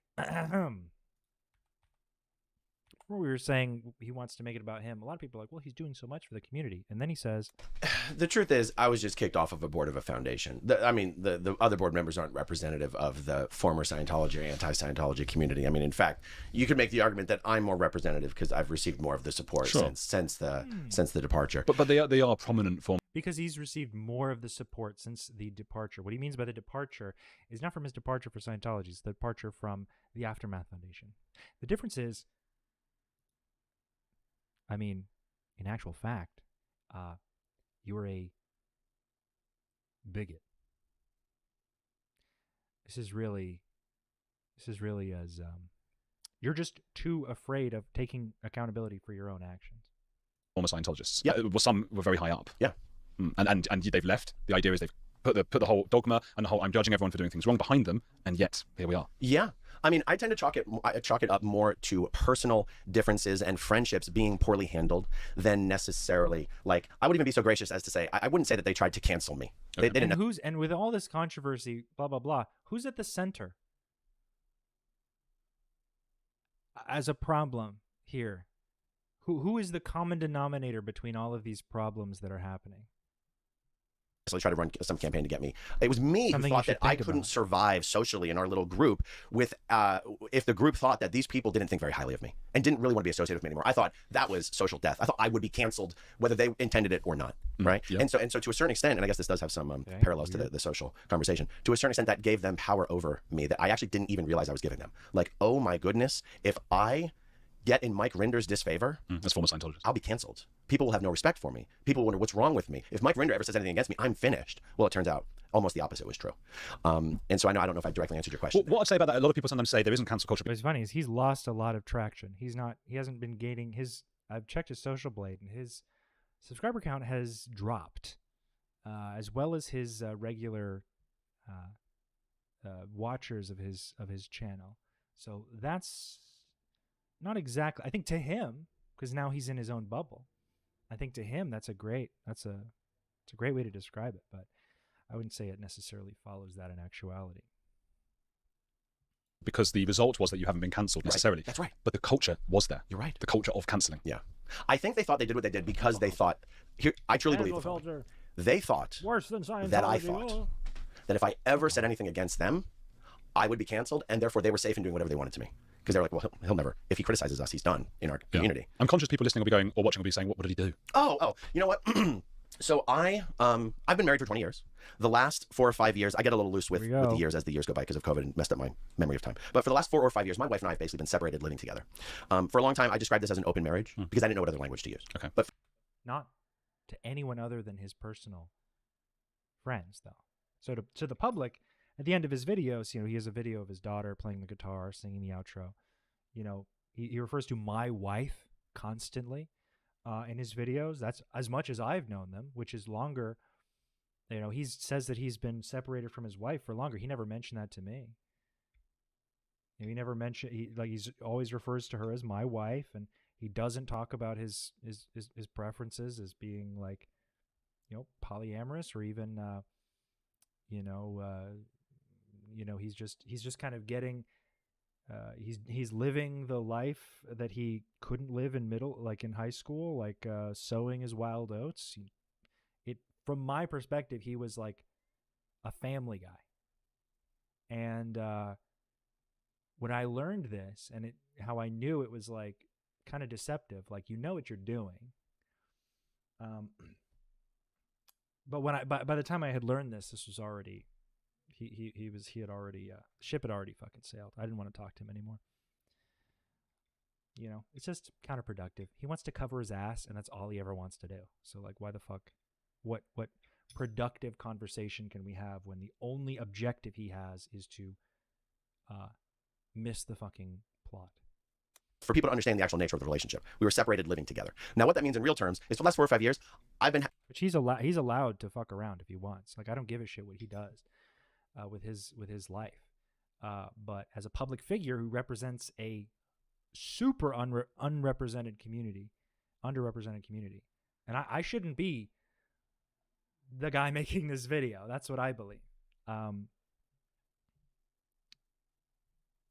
But here we are. Okay, and I hope that Scientology becomes so pathetic in the future as an idea that everyone is open to talk about the abuses that happened, and I can I can say that, like, we have a good system of people who take care of those who have been abused by Scientology, and there is a community to come to that represents all people and does not exclude people.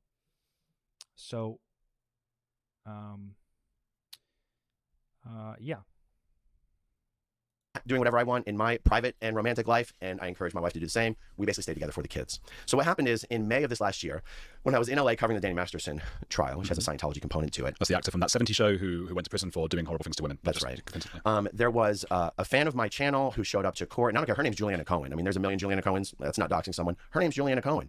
And since she spent 8 months trying to destroy my life, I think the least I can do is say her full name. I might block it out. If you want to. Totally your call. Sure. So she came to the court. She came to court. She offered to basically take me out and show me around, and she wanted to hook up. And so we hooked up for a few days during, I don't know, the 4 to 6 weeks I was covering the trial. She stayed with me for a few nights at my hotel. The last night she stayed with me, I asked her very politely. Now, of course, people will say, well, of course, this is your version of the story. Yes, this is my version of the story. Believe it or don't believe it. Very politely asked her to leave. She then proceeded to trash the hotel room, try to break all of my equipment, cut my toe wide open. I found out later it was actually broken. And anyway, this whole thing happened. And this is what I'm going to, permission to ramble a little bit? Go on, yeah. Okay. Compared to me, I'm a big guy, 220. She's probably 110, half my size. Sergeant? I'm thinking, I'm a target for Scientology. If the police show up, I'm done for. Okay. So as all this is going on, I'm thinking, I have to do everything in my power. He talked about this before, but by the time, like, that was when I watched that video. We haven't spoken since November, something like that. But, yeah, like, with this whole story, like, it could be true. Like, I wasn't there, so I can't say. But what I can say is, it's more the fact that he didn't see it as more of a red flag to not get out in front of it with either a legal report, lawyer up, be honest, you were assaulted. Like, he's missing pieces of reality that, like, lead to insecure shit like this. He's so insecure, but, like, okay,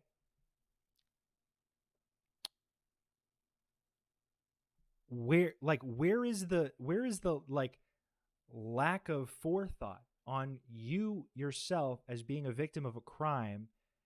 Like, how does that where does the line blur between that and, oh, people will think that I'm an asshole? If this actually happened to you, you should, like, fucking get out in front of it. You should take some response. You should express concern that you were accosted for this, but you couldn't right away. It had to be a big secret, because then people would know that you're not a family man. And I think that alone is, like, is manipulative enough for me to disengage, to be like, okay, whoa, why would he do that? Why would he, at least get a lawyer, at the very least, have like a good, like, you can afford it. Like, get your shit written out, statement report, like, medical records, the x-rays, your broken toe, like. But no, what was it, though? It was just a single video that circulated, that he took, that he couldn't explain, but that was then posted and reposted and reposted. Through the grapevine, I'm hearing all sorts of different stories. This girl who he had this altercation with reached out to me. She sent me a long-ass email, and I had to be like, what the hell is going on? Why is this chick saying the most random stuff?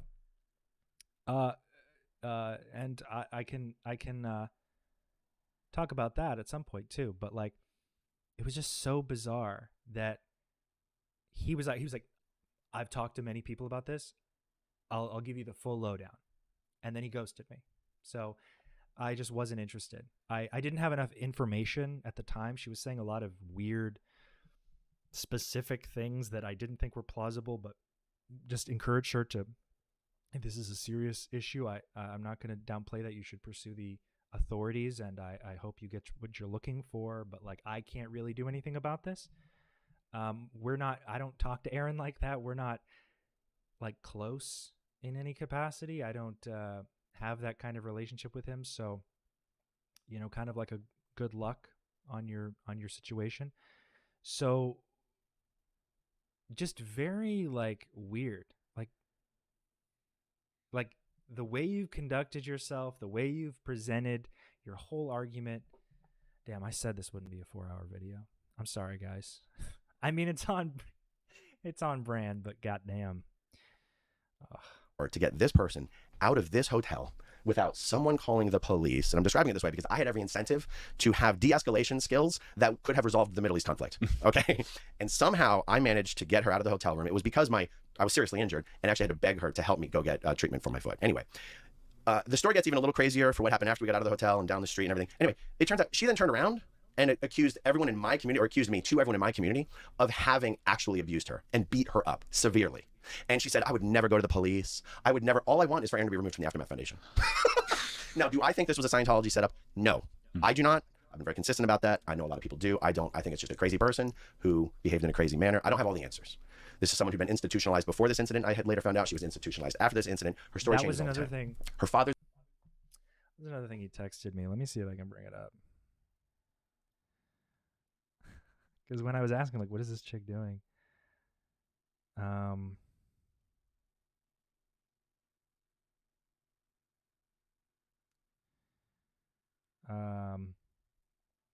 Yep. I said, does the name Julia Cohen mean anything to you? He said, yep, the psycho stalker I picked up while in LA. She got kicked out of the courthouse twice by the sheriffs and kicked out of the SPTV meetup by the police. She's been messaging hundreds and hundreds of people for the last 2 months. Oh, yeah, and she was put on a 14-day mandatory psych hold, which there's even more to the story. It's absolutely insane. I do still think that, like, Aaron thinks that if you're in a psych hospital, you are, like this is a mentally ill woman, for sure, if this all is true. But, like, he means it in a way that, like, Scientologists mean it. Like, can you believe this crazy was put in a psych ward?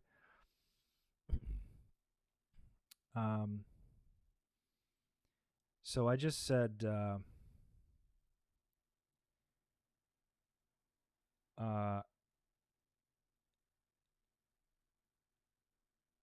yeah, I said very bizarre, but I've seen really weird shit in response to our line of content. She said, yeah, her story varies from person to person. If you're around later, I'll call you and tell you about it. I don't live in his state, so I've been around, but he never reached out. He never reached back out. So, like, I do get, like, red flags go up when, like, people like him are like, yeah, this crazy psycho stalker, you know, and, like, a lot of, like, explanations of, like, why she's bad before, like, talking about what happened. You know, there's, like, a lot of, like, all right, well, what part of the story are you trying to buffer, you know, to make her look like the bad guy? I'm not saying it didn't happen. I'm just saying, like, there's nuance to things. There's an attorney. She never went to the police. By the way, her story changes. Some people, she says, I went to the police, but they didn't believe me and they wouldn't take a report. I'm sorry. It's not the police's job to believe you. They would have taken a report. Other people, she says, I would never go to the police because that would hurt the cause. And I support the cause. She pretends to support the anti-Scientology cause. He didn't do anything about it. Did he sue this woman? I don't think so. I didn't hear about it. But she just wanted to protect the foundation from me. She wanted to protect my kids. She's a crazy person. Okay. Well, she went to the board members and said, all I want is for Aaron to be removed from the Aftermath Foundation. And because he was deceptive, it's a bad look. It looks like, from what he did, that he's sleeping around and got in bed with a crazy woman who did a bunch of stuff and created a lot of negative attention for this community. So yeah, no shit, you're going to get kicked out. Bro, this whole new, what is it?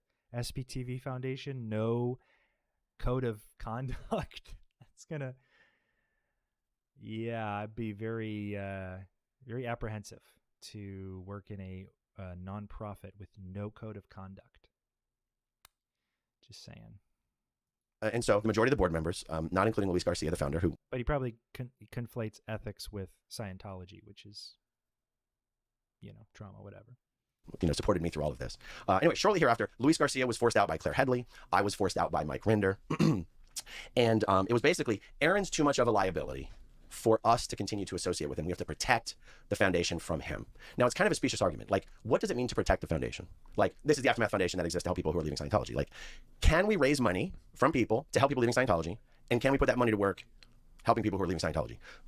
What does the personal and private lives of the board members have anything to do with the foundation's ability to execute on that? And anyway, without rehashing every little bit, I think to the viewers who have no idea what we're talking about, now they know what we're talking about. Yeah. And so I was put in a position where I was forced to resign. And then when my resignation was going to become effective, Leah Remini intervened and told them they were being foolish. And then they unanimously voted to keep me on the board. And then they don't like, and I'm not saying this as my opinion, I'm saying this as what they have said to me. Yeah. They don't like the videos that I do on my channel and how I will occasionally go after people. They think I go a little too hard. I criticize people who they would rather I not criticize. I say things they would rather I not say. And what really happened is it wasn't about whether it impacted the Aftermath Foundation's ability to execute on its purpose. It impacted whether they wanted to be known as an... No slut shaming. I would never say that. But I'm saying, like, the circumstance alone, like individuals can do a lot of crazy stuff, but like you're allowed to do these things. You're allowed to have, I don't even want to call it polyamorous, because I know that's like more of a label defining this is something you do. Like, you have multiple relationships, but like you can sleep around, but being deceptive about it is very, in his position, in this community, when he's being the way he's being, like, I'd be hard pressed to,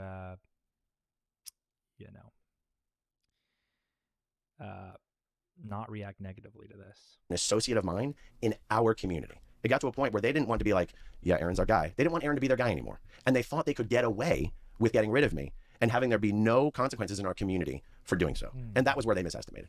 Because the community that supports the foundation is not ex-Scientologists. It's people who've never had anything to do with Scientology, that live all over the world, that see what we're doing and understand people aren't perfect. And why are ex-Scientologists still carrying around some superior sense of morality and virtue, that in order to associate with us, you have to be of a particular caliber and a standard, good sir. And so with that, like, I feel like that's sort of what I felt like he was doing intentionally by coming out against Mike Rinder. He was calling the bluff of his own sort of influence. I don't know if he reads the Reddit, the Scientology Reddit, but let me tell you, they do not like him. A lot of people. If people have no idea what's going on in Scientology, they aren't going to have the context to understand why this is a serious issue that shouldn't be polluted with weird, problematic distractions, like all his drama bullshit. And I'm sorry, but didn't want to have to say it. And no, I do declare. But the conversation does immediately go back to this idea of like, but of course there's always a line. There's got to be a line somewhere. Where is that line? Well, basically what has happened is that the community, who for the last 6 years supported the foundation that me and Luis Garcia ran, the other board members did not run the foundation, me and Luis did. The community has saw what happened and goes, we never thought or expected Aaron to be perfect or even good. What he is pretty honest and forthright and transparent, and he's got a lot of reach, and he promotes the foundation, and he raises a lot of money, and he helps a lot of people. And they said, we don't actually give a damn what Aaron's doing in his private life. Has he been charged with anything? Has he been arrested for anything? Has he been convicted of anything? Is he doing anything that an awful lot of people in society do anyway, but maybe like pretend they're too afraid for people to... Oh, because you said, what did he do? The worst thing of all of this is having a woman half my size accuse me of having beaten the tar out of her. It was provably false. She has a TikTok account. She did TikTok videos the very next day showing not a mark on her. And plus, I'm a big guy. Someone explain how we got out of that hotel without someone calling the police if anything this girl said was true. Everything out of her mouth was a complete lie. But I actually thought, I said, I don't know that I can survive being accused of this. I said, I don't think I can survive being accused of this. Because I'll be honest, I am someone who tends to believe that if you're accused of something, you did it. Like, that's something I take from Scientology. So he was just gonna drop it. He was just gonna be like, whoa, glad I got out of there anyway. Like, have some self-respect, bro. Scientology will believe something. Hey, if you're being accused of something, you might not have done this, but let's be honest, you did something else. Scientology is very, very much like, not about protecting individual rights or anything. It's about if someone's looking at you and accusing you of something, you pulled that in. Like, that's a concept that exists in Scientology. You're responsible for anything that happens to you. So if something bad is happening to you, even if you did something to deserve that. So if you've got a woman accusing you of something, you either did that or you've done something else, which is why you deserve what's happening to you right now. I'll be honest, that is a mindset that has taken me, and I might be giving myself too much credit to say that I've fully let go of that. That is a mindset that I took from Scientology. It took me a lot of time after leaving Scientology to even understand the concept of what civil rights were even about, or constitutional protections, or protections from unwarranted search and Living up to my title as a Pause Andy, let me tell you, that doesn't surprise me. But it's, again, what?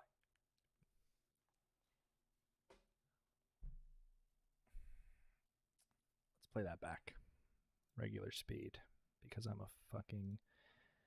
nothing else to be doing today.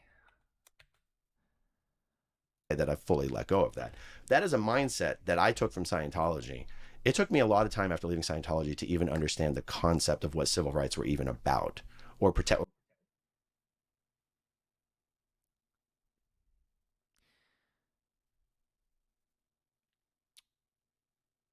What? So, okay. Civil rights. So you just didn't give a shit about history. So you want to like speculate on the past and where we're going in the future and what life is like without learning a thing about the past, without actually studying history, without actually learning.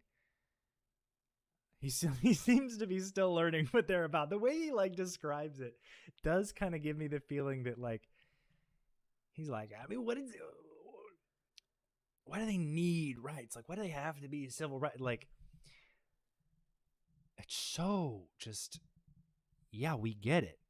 You're pretty typical. Like, nothing you're saying is new. Nothing you're saying is powerful or impactful. Okay? Like, this is just like run-of-the-mill, uneducated, like problematic behavior. And I'm assuming I'm just for your sake, I'm gonna use the general word of problematic as a way to shorthand all the individual issues I have with your behavior throughout the course of this stream. Just so you don't think I'm the woke mob canceling you. Or constitutional protections, or protections from unwarranted search and seizure. Because I'm someone who thinks, you did something. But that's also a very human urge, and I've often wondered. There's a lot to unpack in what you've just said as well. It's complicated, isn't it? Andrew, Firstly, human urges. There were a few things that you got sort of found to have done, and the videos have gone around social media and stuff. I mean, you're also the victim of a cult. I mean, your upbringing. You grew up. Your channel was called Growing Up in Scientology. I don't blame anything about my behavior on having grown up in Scientology, and that's something that's been falsely said about me. Oh, Aaron said the reason he does X, Y, and Z is because he's still damaged from Scientology. Your catchphrase, Aaron. Now we gotta roll it back. We gotta roll it back because you just disrespected, I feel like, the English language.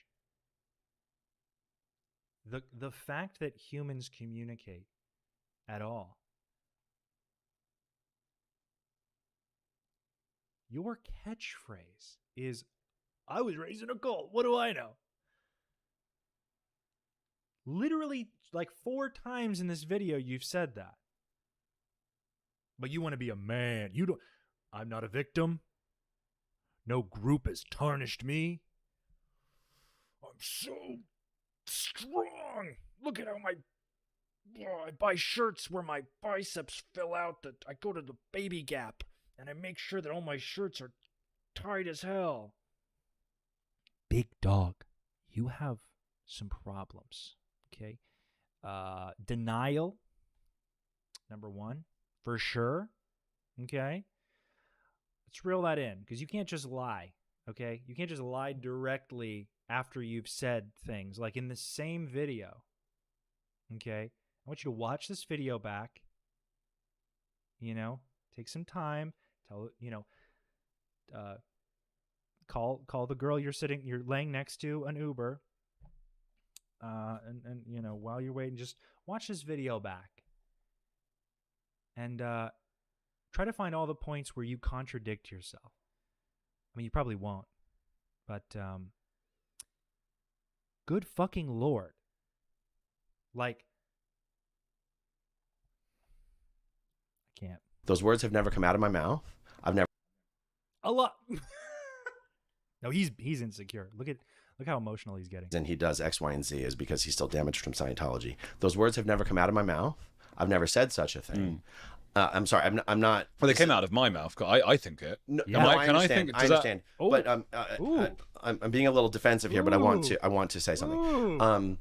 When I was running for Clearwater City Council 2 years ago, Watch it. I ended up getting into an He altercation. said, but don't say. But yeah, Andrew just straight up says, like, at the very least, he knows that, like, there are psychological damage that's caused from, like, high control groups. So, like, the fact that he's calling him out, like, bro, that's so fun. And he's like, I'm gonna get defensive because it makes me insecure when you say that I have flaws and unresolved trauma. So I'm gonna stop you right there. That's never left my mouth. At a bar on Clearwater Beach, and this was newsworthy because I was running for Clearwater City Council at the time. And in response to that news article, my crisis management advisor, I issued a statement to the newspaper that did make it seem that I was copping to what I was being accused of in that altercation and blaming it on my Scientology upbringing. And what I actually meant when I mentioned My guy needed crisis management. Scientology was alluding to the actual state of my marriage, that my marriage was not what everyone thought it was. Yeah. And that's what I thought that's what I meant when I wrote that statement. And I realized we're into the weeds here. I just wanted to And he admits it, that his marriage is not what people thought it was because he was deceptive. And that he seemingly, I guess in some statement, now he's walking it back, pretended in some crisis management. He had to say that Scientology was the reason that he's not, like, that you know, he got into this situation. But now is just walking it back because, well, I'm big boy, big man, big strong boy. No woman get me down. Big boy, big strong boy. Scientology. Pff. I shake my handkerchief at them. I wave them away. I'm immune to trauma. Sorry, that was pretty loud. But, like, what the fuck, bro? This is just wrong. Like, this is just raw. Like, this, most of this video was hard to watch, but now it's getting pathetic. Come on. Come on. You don't gotta lie like that, bro. Come on. Like, I don't give a shit. Honestly, people are crazy out there, right? You get into a situation where you have to call a woman a cunt. That's probably already going to get me demonetized. The C word. I really don't care, honestly, at this point. I can see, like, a scenario where that could happen and, like, you know, it's whatever. Bad PR, bad publicity, for sure, for the Aftermath Foundation, for your channel, whatever. But then you go out of your way and you address it and you say what happens. That's one thing, okay? But to lie about something so small and like I don't know. This is just like the insecurity tennis right here. This is like, and Andrew like has no empathy and does not care at all. So he's just going to say like, so, but no, we know you're insecure because you have trauma from a cult. He's like, it backfired. It's backfired. I'm now at the mercy of those who I choose to associate with. Yeah, this is what happens, big dog. Say this for the record. But I feel like you might feel you need to say that or even need to think that. Yes. But you did grow up in a very extreme destructive cult. It doesn't mean you're excused of anything, but it's relevant, in my opinion. And maybe it's better you don't even agree to or say that, because then people will use that against you. Oh, he thinks it's all because of that. Fine. I think it, though. I think it would have done something. You are right in stating it, and yet I will still say I will never excuse any bad behavior by saying, oh, I grew up in a cult. I'm just saying. You do that. That's your catchphrase, dog. That's your catch.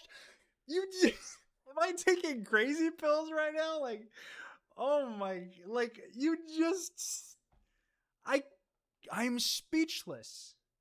I am truly speechless because it's your fucking catchphrase, bro. You can't gaslight this far in. The internet's forever. People remember. You think you can just like say new shit and it overrides the old shit. The old shit just disappears from the videos. You go watch it back and it's just not there. No, bro. It's there. And why not? What's wrong with being a survivor who's, despite the damage caused, you found your way out to live a better life? Is that a problem? Does that make you weak? Does that make you less of a man? Maybe it makes you less of a man because you don't want to fucking handle it. You don't want to go sit down with someone and be like, I've been kind of crazy recently, so let me learn some shit. Grow the fuck up. Read a book. See this? This is book. Oh, wow. Word on page. Oh, yeah, look. Words. Also, shout out Dr. Janja Lalich, absolute goat. This is a great book. I relate more to her other book. This is Take Back Your Life. I relate more to her other book, Escaping Utopia. But this has great tools for anyone who've been in a cult, whether Escaping Utopia is more for people who are born into cults, but absolute incredible human being. And I highly recommend Aaron read, at the very least, a single piece of literature on the topic. Anyway. Because it's not how I think at all. But that's why I think it's all right for me to think it. Okay. But fair enough. But it's a complicated thing, and I guess like I said, it feels good kicking people out. And I wonder to what extent Scientology, and I think Scientology is just an extension of how we really are, because we do think he's being stopped and searched, he probably did something. He's overweight, he probably did this thing. We do think a lot. Okay. Social context reinforced by influential opinion. People on Fox News saying, black people commit all the crime. And then you have a white grandma in her home who's looking out her thing, seeing a black person walk down the street and being like, oh, he's probably committing a crime. It's causational. It's like, it's not out of nowhere. It's not, we just develop these ideals out of nothing. I mean, maybe for Andrew, who has no feelings, but you're not cooking here. This is so far away from like this again. And I said this earlier, this conversation has happened so many times with people with actual people that they're referring to involved, and with actual like unbiased fucking moderators, and studies have been done on this. It's not a crazy mystery to think that people are more paranoid when they are fed constantly stories of the outside is dangerous. People are like, it doesn't come out of nowhere. An ignorant child will walk up and down the streets talking to strangers. It is a taught you know, nature versus nurture in like a more specific way. You know, it's a learned behavior, or it can be a trauma response, but that's more conditional upon like the individual person. But what he's saying is just wrong, like made up on the spot. A lot of things, and we do have to stop ourselves sometimes. And I think I do really feel like this Scientology, but also woke culture, also the alt-right or the far right or any of these things, you get to this point when you really are quite extreme, and he wants to embody what the right believes without the expectation of the actualization of the beliefs. So like he wants to believe that he can do all these things without it actually happening. Like he'll believe it until somebody else does it for him. Like he doesn't like the idea of violence, but like if the trans people were, you know, hunted down and removed, I doubt he would lose very much sleep at all. As we can see, this is his biggest issue with the world today. You really do want to police the language and other things of other people. And I just think Scientology is an extreme version of that. Humans do that. It's not that you're now out of Scientology, and so now because you're just a human who's not in Scientology, you're not going to judge people with prejudice. You know, with prejudice. We do that. Yeah. I don't know. Where can people find your channel and everything? Growing up in Scientology. Aaron for years. There's loads of me on his channel, him on my channel. That he is the guy for Scientology. It's absolutely fascinating. All right. Humans do bad when they can. What is this? That's being a heretic. Yes, no matter whether you love him or hate him, to see him, who's pretty much the guy that gatekeeps, so I believe that in order to get into that position, you have to be lockstep with the establishment that, I don't know, controls, that gatekeeps so much of society, whether it's media or the corporate world or finance world. And much to get guy, I'm going to give an answer. While and we can cut it because I forgot to ask you before. Heretic that you admire. Who is, and I forgot to ask you this earlier, to think of one, who's a heretic that you admire? Oh, boy. You can think for a while and we can cut it because I forgot to ask you before. Oh, my God. I'm going to give an answer that's going to make me look superficial and cliche. Pamela Anderson. No. I'm sorry, the first answer that comes to mind is Elon Musk. Okay. And that's going to get me canceled. I'm going to lose half my subscribers. I see him as a heretic. For me, ladies and gentlemen, his favorite heretic is known bigot and financial failure Elon Musk.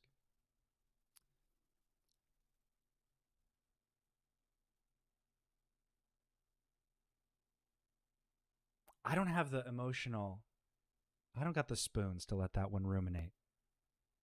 If you know, you know. Let's, this is the guy who's the source. This is the guy that is the reason that every time I go on Twitter, there's like, I have a couple alts that I use for looking into certain personalities who who've blocked me intentionally. And just because you don't always want to be on main, you know? But he is the reason, and I don't curate a personality for the alts. There's dead accounts that it doesn't really matter.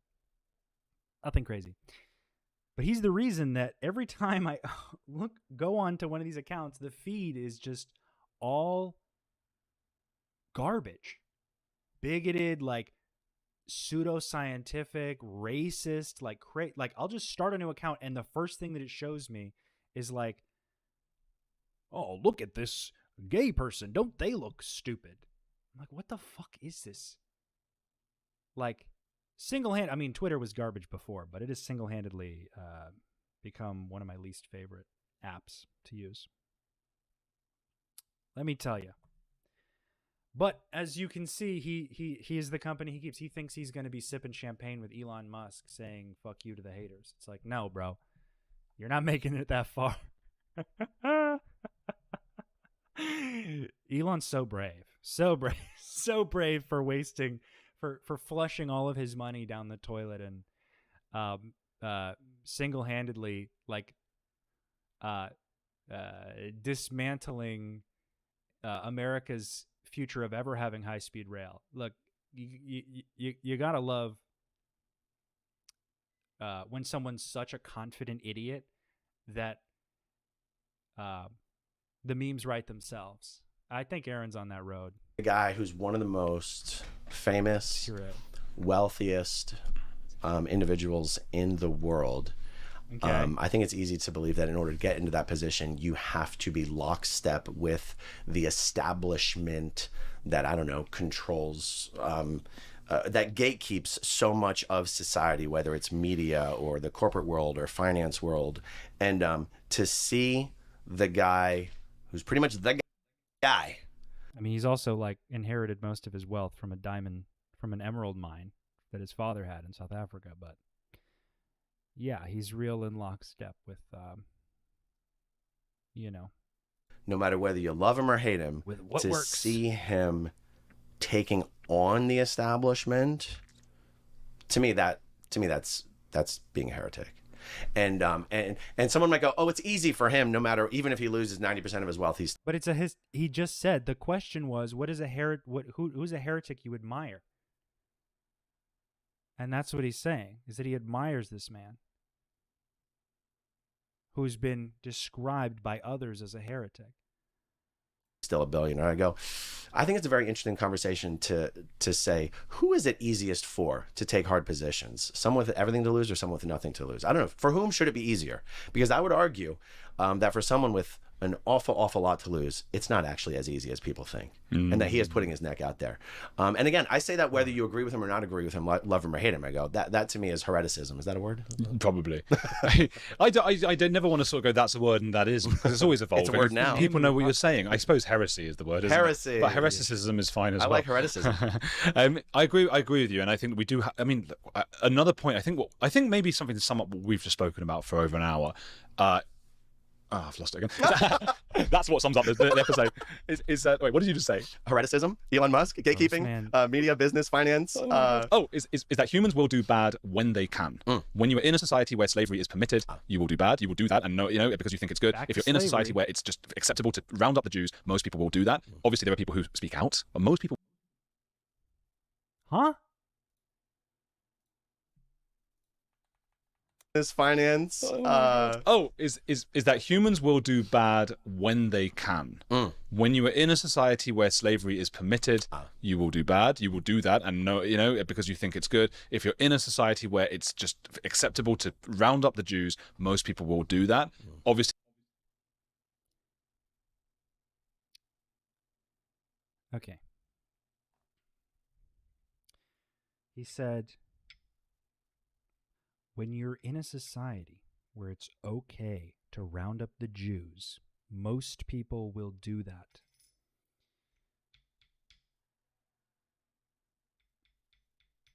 I'm at a loss for how reprehensible that is.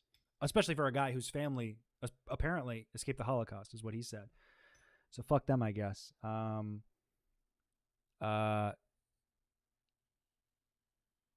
Yeah, about that. That says a lot about you, Andrew. That's all I'm gonna say. I want to be nowhere near you. If the world ever goes to shit, because this is like a level of projection. I feel like this is like he's like, man, I have dark, horrible thoughts, but that's just how mankind is. But I'm really just, I feel them inside, and I have a lot of negative opinions. But as long as I learn a vague outline of history, then I can just coat everything in like a hypothetical, subjectively moral framework of like, well, humans are animals, and that's all there is to think about that. No reason to think of other people because, well, I'm an animal. It's just a walking red flag, this guy, personally. My opinion. See, there are people who speak out, but most people will be bad when they can. Right now, we're in a society where you can be racist and people will still applaud and say, well done. It just has to come from one side. It's the generalizing I find really disingenuous. It's that he's saying people will just clap. Yeah, racist people. But like, again, racism is a learned behavior. So if we can, I don't know, maybe learn to share and propagate the idea that racism is negative and causes harm, I'm not going to speak for the whole world. I would say it ideally leads to a more prolific understanding from most people over time when everyone's educated on the topic. Can't teach everybody, but if most people agree that racism is bad, you see racism will happen less. That's my belief. Crazy. This guy's reading some weird shit. It has to be against, the people that are seen as the go on. I wonder if when you say when they can, do you mean when it's incentivized, or do you just mean when they're able? Okay, Nora, are you any and friends? I have no problem with Nora. Nora's cool. Nora's a homie. Able to. If you're not going to be punished. If you're not going to be punished, I think we will start to do horrible things. And so one of the things I was going to say is we dehumanize ultra-rich people. That's true. So on both sides of the spectrum, we do that. That's one thing where the right and the left can agree that, vaccinations, Bill Gates must be doing awful things. Tom Hanks is doing all the things about him with no evidence. Nora's got balls. I'll give her that. If she wants to say something, if you're saying anything about her, she'll come up in your face and be like she is right now. I just have no beef. We have nothing we disagree on. Aaron and I have quite a bit we disagree with, but I deal with individual people in individual circumstances, and I feel like a lot of people know what they're doing on a certain level. But yeah, this isn't about Nora. Nora's chilling. That I've seen super rich people. So Elon Musk, who cares about his feelings? He's got all this money to protect him. Well, money doesn't protect him against millions of people saying horrible things to him. Now, he maybe deserves it, maybe doesn't. But the fact that he has that money doesn't really, it makes his life much easier in many other respects. But criticism and things like that, and you're right, he doesn't have to do this. He can just go sit on a yacht for the rest of his life. So I like him. And yeah, damn, money really doesn't help the ultra rich at all. It's they're actually more subjugated because they have all this money, which makes their life incredibly easier, but God, they have to deal with all these people talking to speaking bad about them. Here's a little known concept. Rich people who do bad things, they don't give a shit about you or what you have to say. They're not online reading the comments like, what does Andrew Gold think about me? They're taking money from other people and exploiting to make more money, basically.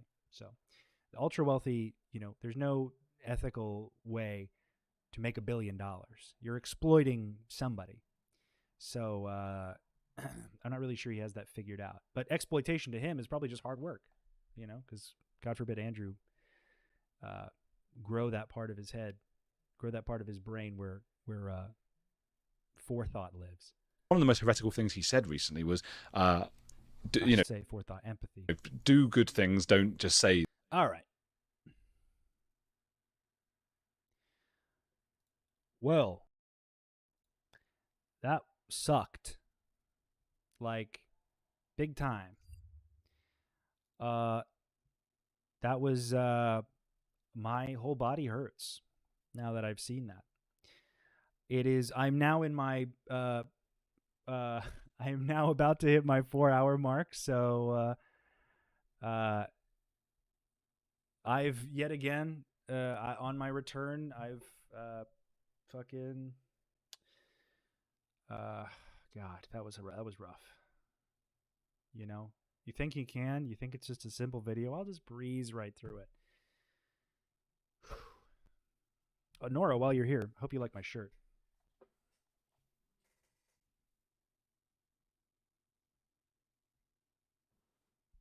Soft as hell. It's one of my favorites. Whew. Y'all alive? That was rough. That was look, I've heard worse. There are worse people out there, let me tell you.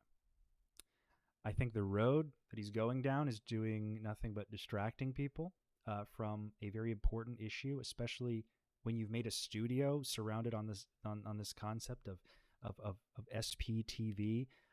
What the fuck does trashing trans people have anything to do with that? You know what it does do? Alienates trans ex-Scientologists. That is the only thing it does. It's just saying, oh, look at this this very small group of underrepresented like people who are, you know, getting bashed these days. What if I just like throw ice cold water on them? Just, you know, cause it's icky, you know?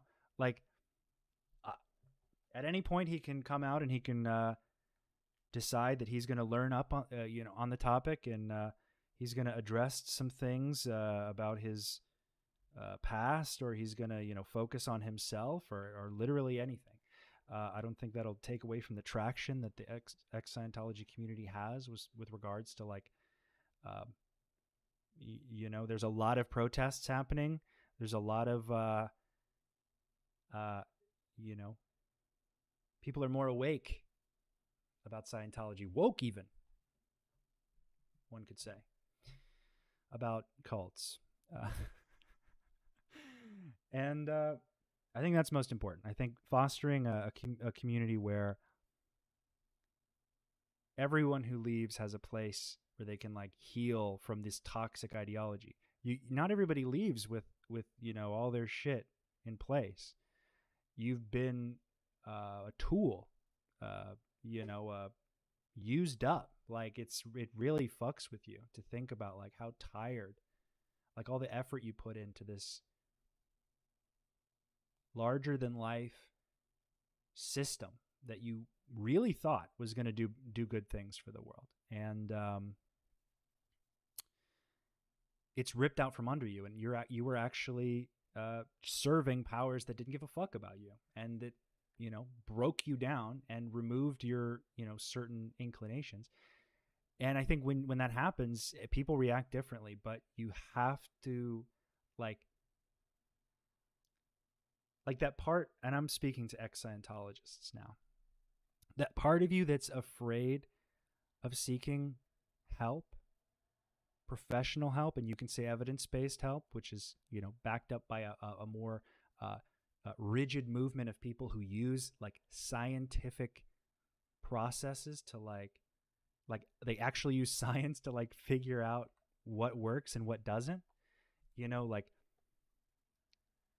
that part of you that's like apprehensive about reaching out and getting this help and I'll just do it later is in a lot of ways connected to how you felt as a Scientologist. I had hangups that my therapist pointed out to me, and you have to just take responsibility. You know, life is hard, and it's not good to know that like after you leave Scientology, life is still going to be hard.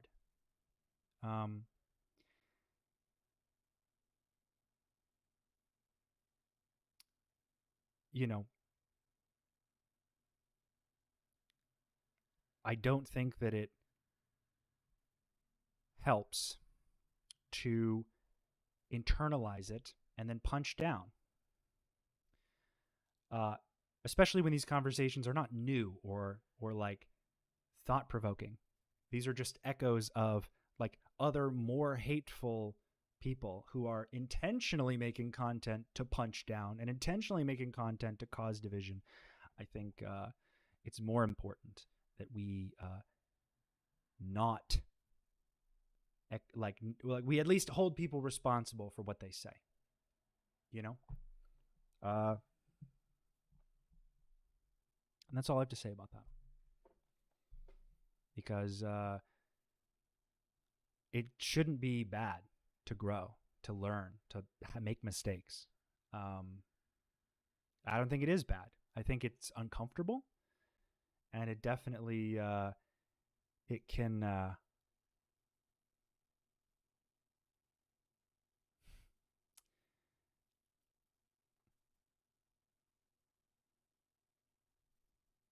it can hurt to know that something that you've appreciated and liked for a very long time can turn out to be less genuine